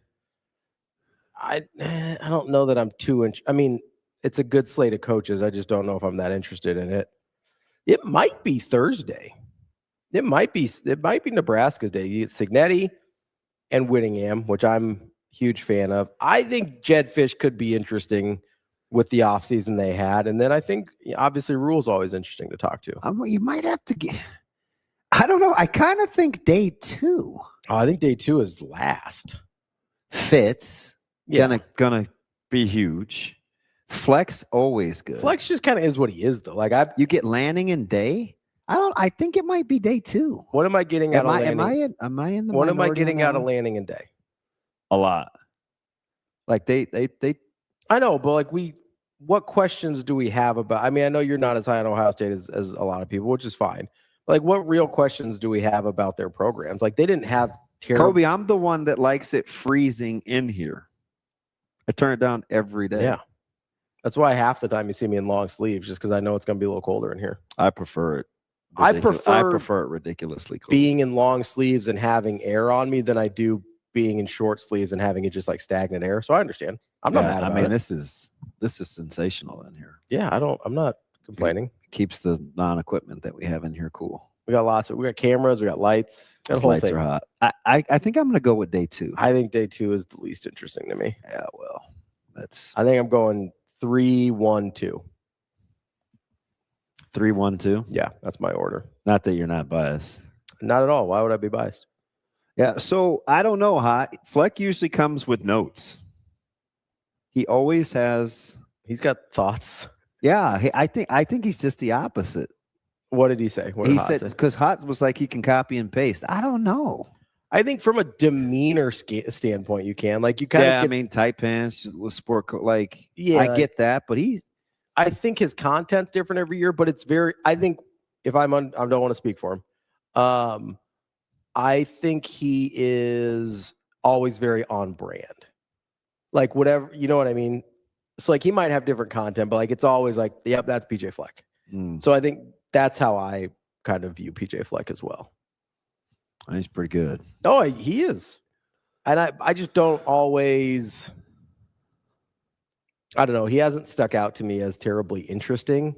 I know nobody's going to rock the boat on day one. That's for sure. You know, I mean, Lincoln Riley might. Right, I would say Riley's been surly at these before, and I think he feels some kind of way. Campbell's gonna be good, and Bielema's gonna be good. Bielema's gonna be steady. I don't know. Bielema gets loose a little sometimes. Bielema can get loose.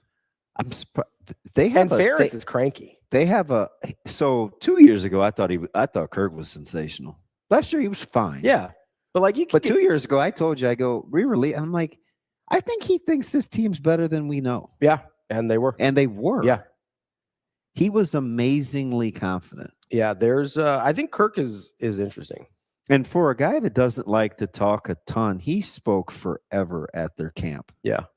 Like he probably talked the last I'm trying to get on the road, and I mean he's got those guys like he probably talked 25 minutes. Yeah. Yeah. I think he likes talking football more than he likes talking to the media. Yeah, it's interesting how they just that quarterback situation is fascinating.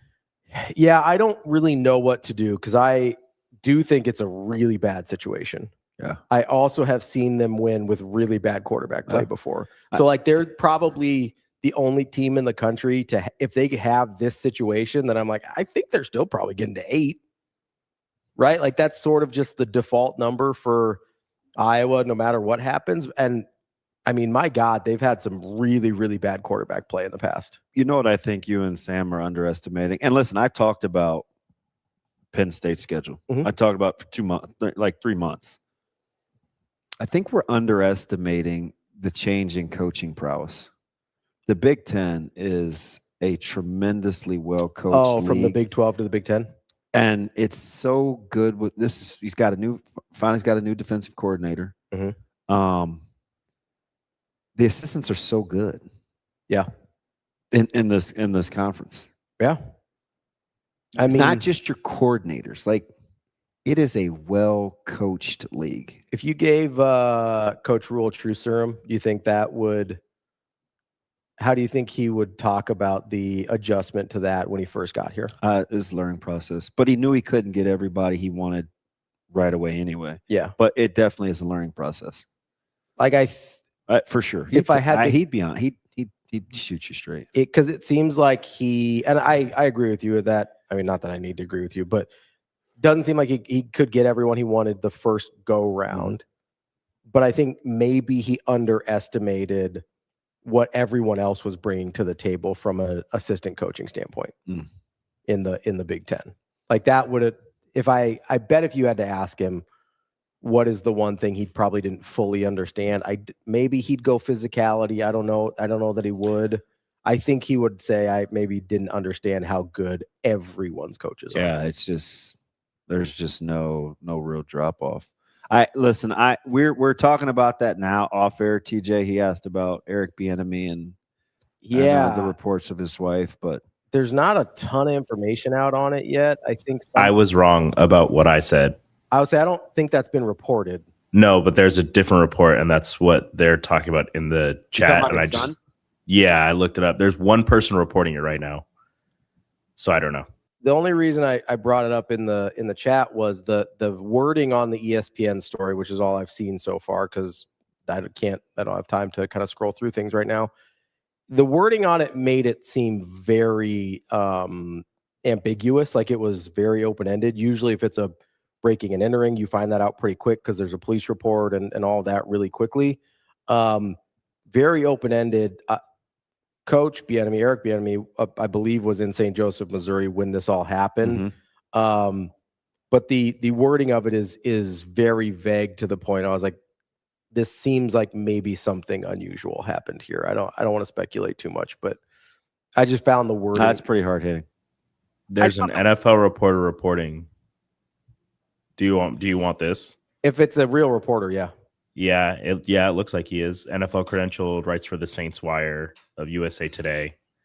Ari Pooley says that Elijah Bienemy, the son of Eric and Maria, has been charged with 3 felonies: use of a firearm in the commission of a felony, malicious wounding, and discharging a firearm within a building. Okay, there you go. That's tough. Yeah, that's a obviously really terrible situation. It makes it seem kind of small that you were asking about atrophy and Patrick Mahomes' knees. Who was just talking about that? Was that Jimmy Neutron? Yeah. Well, I mean, that if obviously talking from the football standpoint, if Mahomes isn't healthy, that's a thing. Yeah, I am very lukewarm on. Yeah, you said you weren't. I'm very lukewarm on everybody feeling like the Chiefs just bounce right back. Yeah, because the division's really good, and it got markedly. Everybody got better. Yeah, I mean, I was really high on the Chargers last year. I'm a big Jim Harbaugh guy. Like I like what that looks like. Even though I'm not in love with Herbert, I think that's a good roster and really well coached team. As long as everybody's cool with each other in Denver, that team's going to be better. Second, another year with Bo Nix and everything like that. And I don't think the Raiders are like catching anybody, but they're better than they were. Yeah. Oh, right. Yeah, they've upgraded. I don't think they're like, hey, they could compete for the division or anything like that. But that's a harder out than it was last year, right? Yeah, I don't know. It's just a tough division, and it's a heck of a conference too. Is there any other NFL teams that you're not as high on as kind of the consensus? Baltimore. I'm not as high on. Okay. Although the contract issue with Lamar Jackson never seems to hasn't been an issue in the past. Be an issue, even though there's been some pretty. And maybe me being a little bit down on Baltimore has to do with the fact that I'm so high on Cincinnati. You are very high on Cincinnati, which I love Burrow. So I hope you're right. I think Cincinnati wins the division. Where are you at with New England next year? I think they come back to the pack, but obviously when you win 13 games, I'm not. Yeah, not saying a ton. Does the Vrabel thing? How much does that bother you? It doesn't. Okay. They're professionals, and I think they've upgraded, and they're a year older. Now, I do like the fact that Buffalo has some weapons, so I think they'll still be my pick. Mm-hmm. But I like DJ Moore. I like Shakir. I think Palmer is going to help tremendously with that offense. I love James Cook. Miami's going to be like disastrously bad, right? Yeah, I mean, they're going to be behind the Jets, which is saying something. I don't think the Jets are going to be good. I know Geno was pretty bad the last couple years. He just he came back to who he was.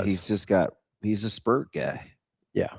You might see 4 games where it's like, oh man, Geno, and then you're gonna see 4 games. It's like, oh yeah, that's Geno. It's like, oh, that's why he was in purgatory, right? Yeah, but I mean, I think if you're looking for first pick of the draft, I think you're talking Cardinals. I think you're talking Dolphins. How much back to the pack did the Jacksonville fall? I like Jacksonville, yeah, and I like Cohen, but I think the Titans. I would not be surprised if the Titans won that division. Really? That's like my worst to first. Interesting. I don't know if I have a worst to first. Titans are going to be good. I mean, the easy one is Detroit, right? Because it's not that easy though. I mean, the division easy in terms of, hey, we like this team, but that division is brutal. Yeah. I mean, I think I take Giants over. I mean, like Jacksonville has the best linebacker in the NFL, and nobody can pronounce his name.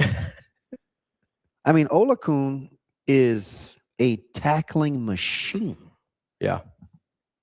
In Jacksonville, and it's like they're pretty good defensively. I don't know. I don't think they come back. Pretty good fight between them and Houston and Tennessee for the division. It's a good division. Like I get it. It's not as sexy as like the NFC super North. Sexy, but they're definitely teams I wouldn't want to play in the playoffs. Yeah. NFC North, the best division. I mean, how about those defenses?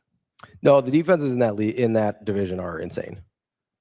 I mean, the Titans, the Texans defense is stupid. And the Texans defense is stupid. Defenses in that division are.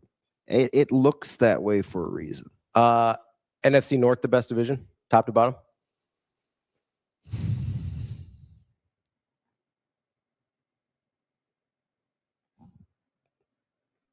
NFC West loses because Cardinals are so bad.